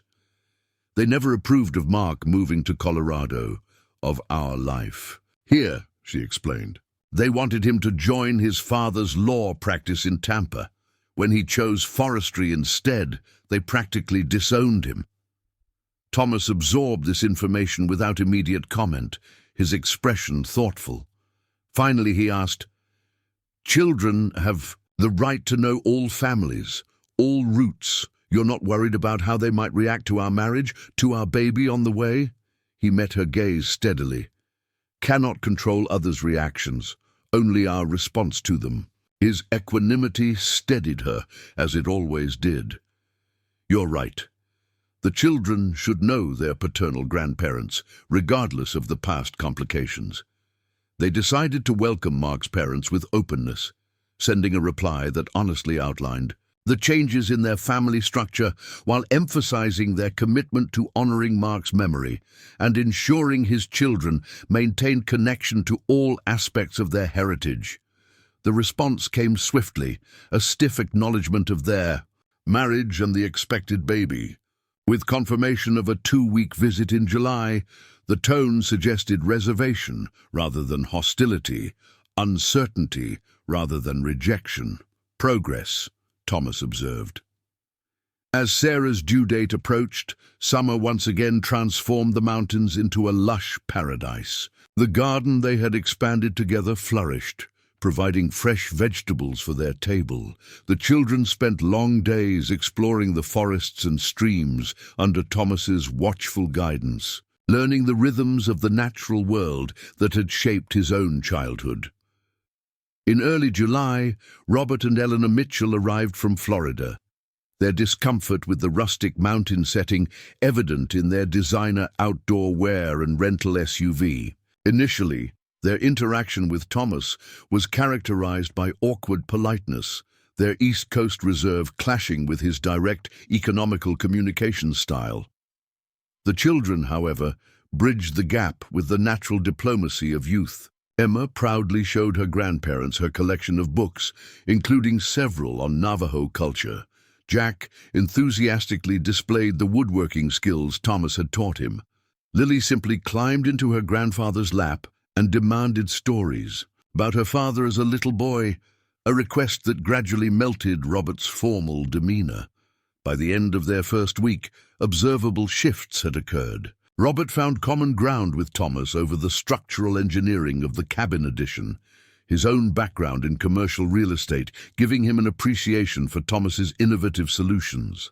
Eleanor, initially hesitant, was drawn in too. Conversation with Marion during one of the elders' visits, the two grandmothers discovering shared interests despite vastly different life experiences. "They're trying," Sarah observed to Thomas one evening, watching from the porch as Robert helped. Jack set up a telescope Thomas had refurbished for stargazing. "Family finds a way," Thomas replied, "like water through stone, slow but persistent." On their final evening, Robert and Eleanor hosted a dinner at the best restaurant in Westbrook, the nearest town with fine dining. During the meal, Robert cleared his throat and addressed Thomas directly for the first time without the buffer of practical topics. "I want to thank you," he said, the formal phrasing not disguising the genuine emotion behind it, "for taking care of Mark's family when we failed to do so." Thomas acknowledged the statement with a slight nod. "Honor to do so." "We'd like to establish a college fund for the children," Eleanor added. "All of them, including the baby, if that would be acceptable to you both." "The children would benefit from your involvement in their lives," Sarah said carefully. "Financial support is welcome, but your presence, even from a distance, matters more." Robert's eyes, so like Mark's, held uncharacteristic moisture. "We'd like to visit more regularly. Perhaps you could all come to Florida sometimes, especially in winter." The invitation represented more than a vacation opportunity. It was an acknowledgement of their blended family's legitimacy, a step toward genuine integration of the complex branches of their family tree. As July waned, Sarah's time grew near. The Mitchells extended their stay, moved by the imminent arrival of a grandchild, even one not biologically related to them. Their presence proved unexpectedly valuable when Sarah went into labor 3 weeks early. The birth was straightforward, but rapid, with Marion serving as midwife and Eleanor providing surprisingly capable assistance. Sarah delivered a healthy boy just after midnight on August 3rd. Thomas, who had maintained a calm exterior throughout the intensifying labor, found himself momentarily speechless when Marion placed the infant in his arms. "Your son," she said simply. "First child of your body, fifth child of your heart." Thomas looked from the tiny face to Sarah, his expression conveying everything words could not. The profound gift of new life, the honor of her trust, the completion of a circle that had begun in the darkest winter and culminated in the abundance of summer.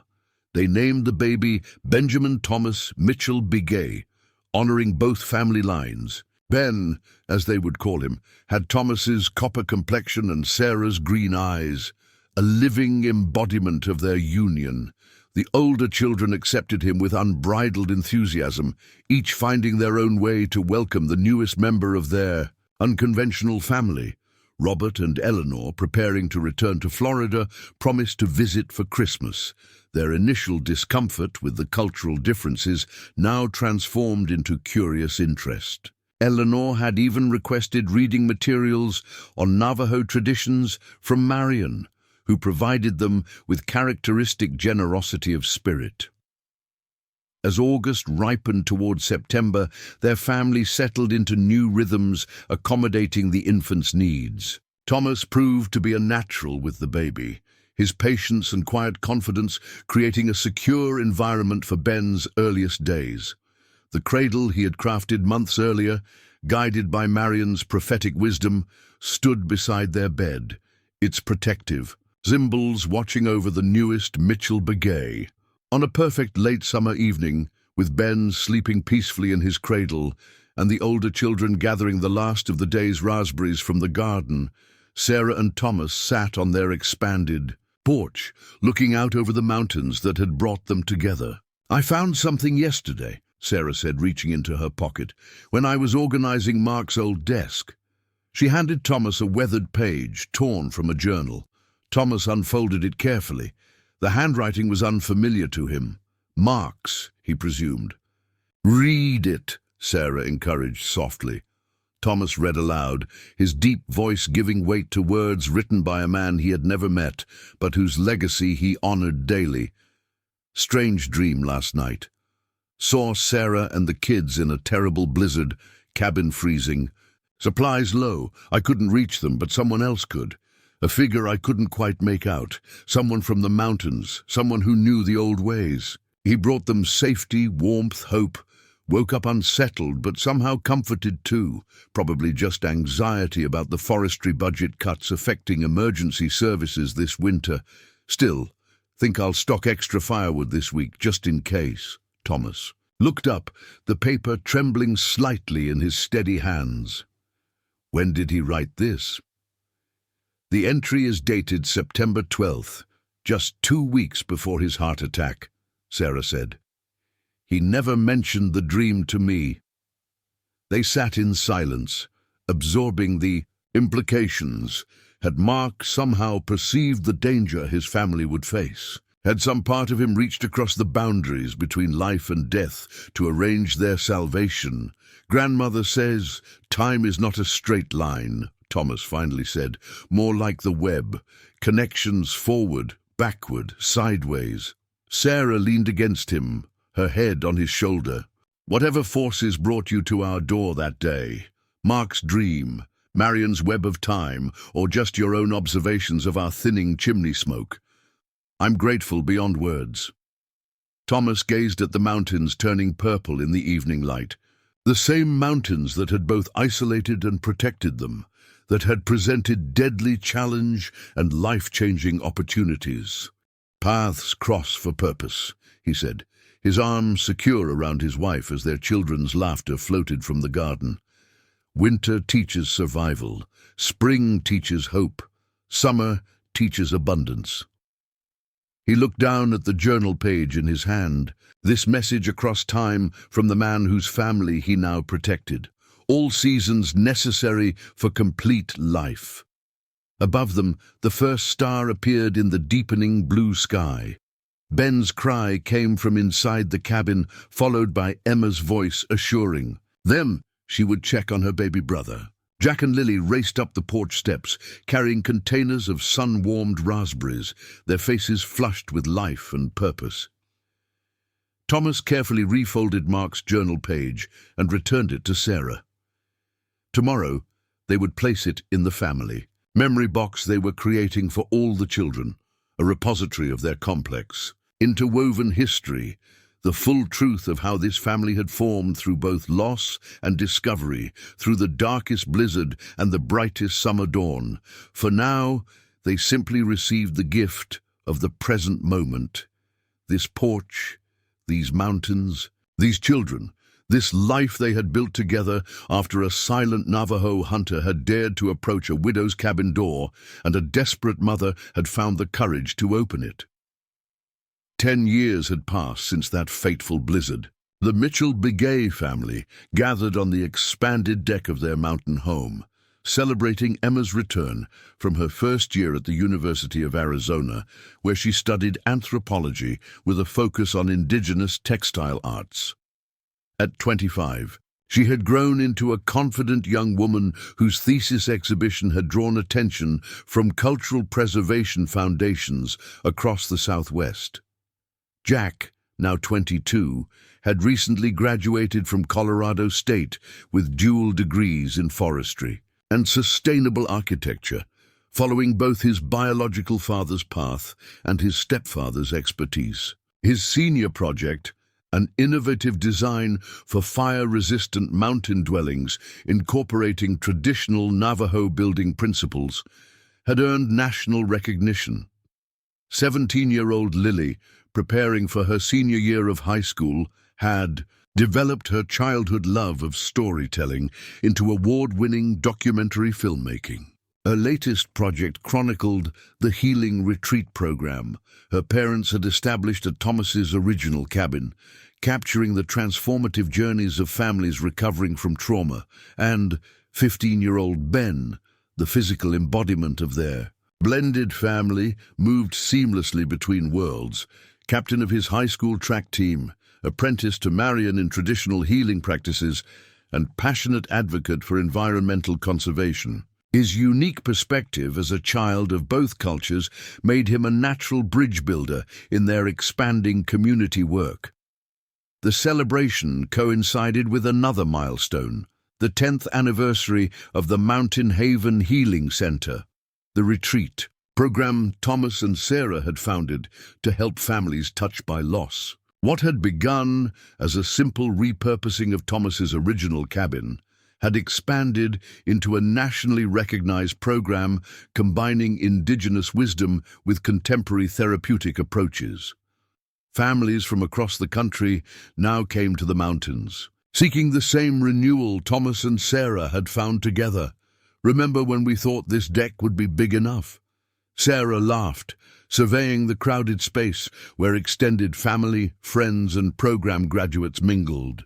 Robert and Eleanor Mitchell, now in their 70s but still vibrant, chatted with Marion Begay, whose ancient face had only grown more dignified with her advancing years. Sheriff Collins, retired but still robust, swapped stories with Dave from the general store. Nancy Wilson, her hair now silver, supervised a group of children performing a traditional dance they had learned during the summer program. Thomas, standing slightly apart, as was still his occasional habit even after all these years of family life, caught Sarah's eye across the gathering. His once midnight hair now showed threads of silver, and the lines around his eyes had deepened, but his quiet strength remained unchanged. With a slight nod, he indicated the trail leading to the viewpoint above their property. Sarah understood immediately. Extracting herself from a conversation with Emma's anthropology professor, she made her way through the celebration to join her husband. Together, they walked the familiar path without speaking, their silence comfortable and communicative after years of partnership. The viewpoint offered a panoramic vista of the valley below, the small community of Pinecrest visible in the distance, the mountains beyond stretching to the horizon. Wildflowers carpeted the meadow in a riot of summer color, and a family of deer grazed peacefully at the forest edge. 20 years since losing Eliza and David, Thomas said quietly, naming his first wife and son for the first time in many years. 25 since Mark's passing, Sarah nodded, understanding the significance of this rare moment of reflection. Thomas rarely spoke of his first family, the wound healed, but never forgotten. They remain part of us, she replied, slipping her hand into his. In everything we've built, Thomas squeezed her fingers gently. I had a dream last night, like Mark's dream you found in a journal. Sarah looked up at him with interest. Thomas's dreams had always carried special significance in their family, often containing insights or guidance that proved valuable. I saw a blizzard again, he continued, but different. I was lost in a storm. You found me. Let me go home. His eyes met hers directly. Not just you, all of you, Emma, Jack, Lily, Ben, Marion, Mitchell parents, everyone gathered below. All led me from the storm. The simple recounting held profound meaning. Thomas, who had once been the rescuer, appearing, like salvation at a desperate family's door, acknowledging the ways in which they had, in turn, rescued him from his self-imposed isolation following his first family's tragic death. We found each other, Sarah said softly, echoing words they had shared many times over the years. All of us. Wanted to show you something, Thomas said, reaching into the pocket of his vest. He withdrew an object wrapped in soft leather. The traditional way he had always presented his most meaningful gifts. Sarah unwrapped it carefully to reveal a small wooden carving unlike any Thomas had created before. Nestled in her palm was a miniature replica of their family home as it had evolved over the years, exquisitely detailed from the original cabin at its heart to the thoughtful additions that had accommodated their growing family and work. Remarkable, she breathed, turning it to appreciate the intricate details. Each window was precisely placed, each architectural element captured with loving accuracy. Look inside, Thomas suggested. Sarah discovered that the tiny structure opened on hidden hinges. Within, Thomas had carved miniature representations of each family member, positioned throughout the rooms in characteristic activities. Emma at her loom, Jack at his drafting table, Lily with her camera, Ben surrounded by plants in the greenhouse, Sarah at her desk, and Thomas himself in his workshop. But there was more. In the original cabin section, almost imperceptible unless one knew to look, were 3 additional figures, a woman and a small boy Sarah recognized as Eliza and David, and a man whose stance unmistakably suggested Mark. All present, Thomas said simply. All part of the story. Tears welled in Sarah's eyes at the profound gesture. After 15 years together, Thomas could still move her deeply with his thoughtful integration of past and present, honoring all that had come before, while celebrating what they had built together. "It's perfect," she whispered, carefully reclosing the miniature home. "When did you find time to create this?" A hint of a smile touched Thomas's lips. "Winter project, when you thought I was designing new retreat cabins. You were doing that." "Two," Sarah pointed out, knowing his capacity for focused work. Thomas nodded, acknowledging this with characteristic humility. Then his expression grew more serious. "Want to discuss something about the future?" Sarah recognized the tone. Thomas never raised important matters casually. "What is it?"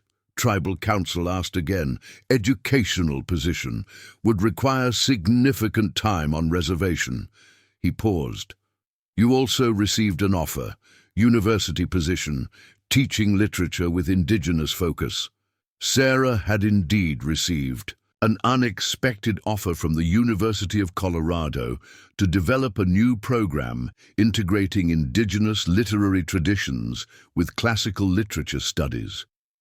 The position would be demanding but deeply meaningful, a culmination of the educational approaches she had pioneered over the years. "You think we should accept both offers?" she said, reading the direction of his thoughts. Thomas nodded. "Children grown or grow. Our work at the Healing Center was established. Strong staff can manage daily operations." He gestured toward the gathering below. "Time for a new chapter, new service." The suggestion might once have seemed radical, uprooting the stable life they had established in this mountain home that had witnessed their journey from crisis to thriving community. But Sarah understood the deeper continuity Thomas perceived.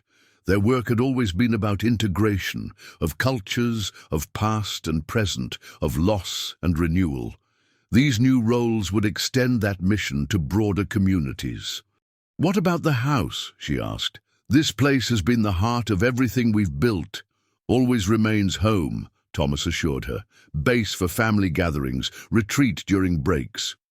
He looked out over the vista they both loved. "But perhaps, and time for others to live here full-time, continue work." Sarah followed his gaze to where Ben was now leading a group of younger children in what appeared to be a nature identification game at the edge of the forest. At 15, he already showed remarkable leadership abilities and a deep commitment to the healing work his parents had established. "You're thinking of Ben eventually taking over the program," she surmised. "When ready," Thomas qualified. "After education, experience elsewhere, important to leave, return by choice." The wisdom in this perspective was characteristically Thomas.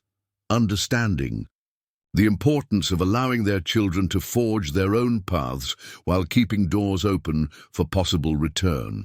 It was the same balanced approach that had guided their blended family through all the challenges of the past 15 years.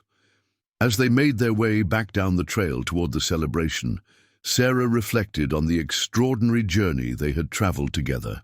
From that desperate moment when survival itself had seemed uncertain, through the careful building of trust and connection, to this point of abundant life and purpose, it had been a path neither could have envisioned alone.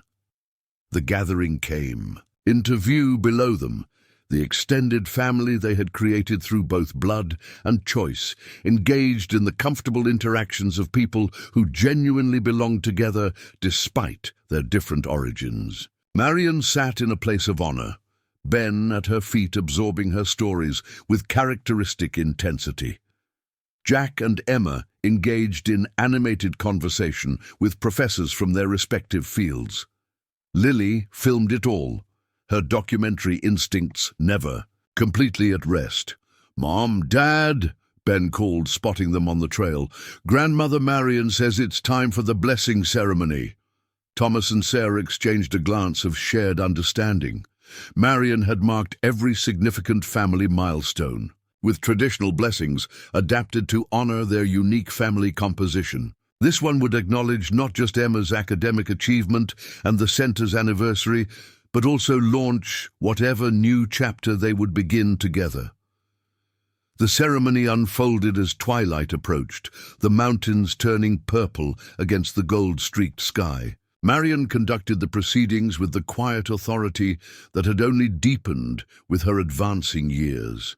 Each family member participated, offering symbols of their shared journey, Emma with a small square of her first successful weaving, Jack with a piece of wood from his earliest carpentry project, Lily with a film clip of their first family gathering, Ben with herbs he had harvested under Marion's guidance. Robert and Eleanor Mitchell contributed a photograph of Mark as a child, acknowledging the foundation upon which this blended family had been built. Thomas added a carving of a snow-covered cabin with smoke rising from its chimney, the image that had first drawn him to Sarah's door during that fateful blizzard. Sarah completed the circle with the turquoise pendant Thomas had given her those years ago, the symbol of protection, strength, and healing that had come to represent their journey together.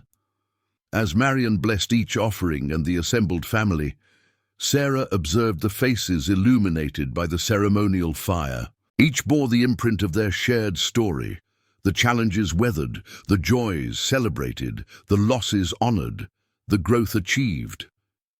Yet each also maintained their distinct identity, their unique contribution to the whole they had created together. When the ceremony concluded, the celebration continued under the stars. Musicians from both cultural traditions played together, creating harmonies that would have once seemed impossible, but now felt natural and right. Children of various backgrounds played games Thomas had learned in his own childhood, adapted for this mountain setting so different from the Arizona reservation where he had been raised. Later, as the gathering began to disperse, Sarah found herself standing with Thomas on the porch of their home, watching as cars wound down the mountain, road-bearing loved ones back to their respective homes. The children had retired to their rooms, with friends staying overnight, their laughter and conversation drifting occasionally through open windows. Full circle, Thomas observed, his arm around Sarah's shoulders as they gazed at the star-filled sky. From desperate winter to abundant summer. "And autumn is approaching," Sarah added, acknowledging the new transition they were considering. Thomas nodded. Each season brings gifts. Winter taught survival. Spring brought hope. Summer gave abundance. He looked down at her with the same quiet intensity that had first drawn her to him. Autumn offers harvest, wisdom to share. The philosophy was quintessentially Thomas, finding meaning and purpose in the natural cycles, applying their lessons to human experience. It had guided their family through every transition, providing a framework for understanding changes that might otherwise have seemed disruptive. "Whatever we decide about the university and reservation positions," Sarah said, "this place remains the heart of everything. The children will always know where home is. Home is not just a place," Thomas reminded her, echoing a teaching he had shared since their earliest days together. "Home is people, connections, belonging." Sarah nodded, leaning into his familiar strength. "I know, but this particular place holds our story in every board and beam, every addition and alteration. From that first desperate night when you appeared through the blizzard to now, it's all here in the structure itself." Thomas considered this, his expression thoughtful.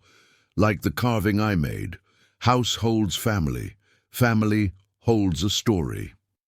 He gestured toward the mountains silhouetted against the night sky, and mountains hold all of it, unchanging, eternal. The simple observation captured the essence of their journey, individual lives unfolding within the greater permanence of the natural world, each generation building upon the foundations laid by those who came before, each family creating its unique narrative within the universal human experience of love, loss, and renewal. Inside the house, A burst of laughter erupted from the children's wing, followed by Ben's distinctive voice, calling for quiet with the good-natured authority he had developed as the youngest in their blended family. "Never imagined this," Sarah said softly. "That day in the blizzard, with supplies dwindling and Lily sick, I couldn't see beyond the next hour, the next day. Survival was the only goal." "And for me," Thomas acknowledged, "approaching as strangers. Daughter was merely necessity. No vision of family, future, just immediate need. Yet from those moments of crisis and simple human response, everything had flowed. Their initial cautious connection, the gradual building of trust, the careful integration of their different worlds, the creation of a family and community that transcended conventional boundaries. Marion always says the most powerful medicine comes from unexpected sources," Sarah reflected. "That healing often arrives in forms we don't recognize at first." Thomas nodded, his gaze on the distant mountains that had both isolated and saved. Them that had presented a deadly challenge and life-changing opportunity. Wisdom in that, blizzard nearly took your life, also brought new life. As they turned to enter their home for the night, Sarah paused for one last look at the star-filled sky above the mountains that had witnessed their extraordinary journey. From desperate widow to confident educator, from grieving mother to the matriarch of a thriving blended family, from isolated survivor to community builder, her path had unfolded in ways she could never have anticipated when she first opened her cabin door to the silent Navajo hunter who had dared to approach through the deadly storm. Thomas followed her gaze, understanding without words the reflection that occupied her thoughts. After 15 years together, their connection allowed such silent communication, one of the many gifts that had emerged from their unlikely beginning. "Grandmother taught that life follows a circle," he said quietly. "End becomes beginning. Crisis contains opportunity. Strangers become family." He turned to her. His expression, holding all the depth of their shared journey, "Opens when ready." Sarah recognized the reference to her desperate decision to open the cabin door that fateful day, despite her fear of the unknown figure standing in the blizzard. It had been the pivotal moment, the choice that changed everything, that set them on this extraordinary path together.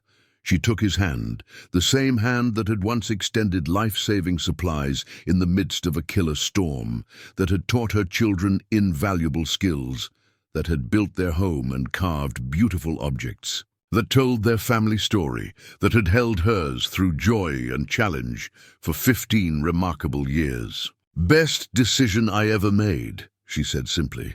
Together, they entered the home they had created, not just the physical structure with its thoughtful integration of different architectural traditions, but the deeper dwelling place of connection, purpose, and belonging that had emerged from that desperate winter when a silent hunter had approached a widow's door, and a new kind of family had begun to form from the most unlikely of beginnings.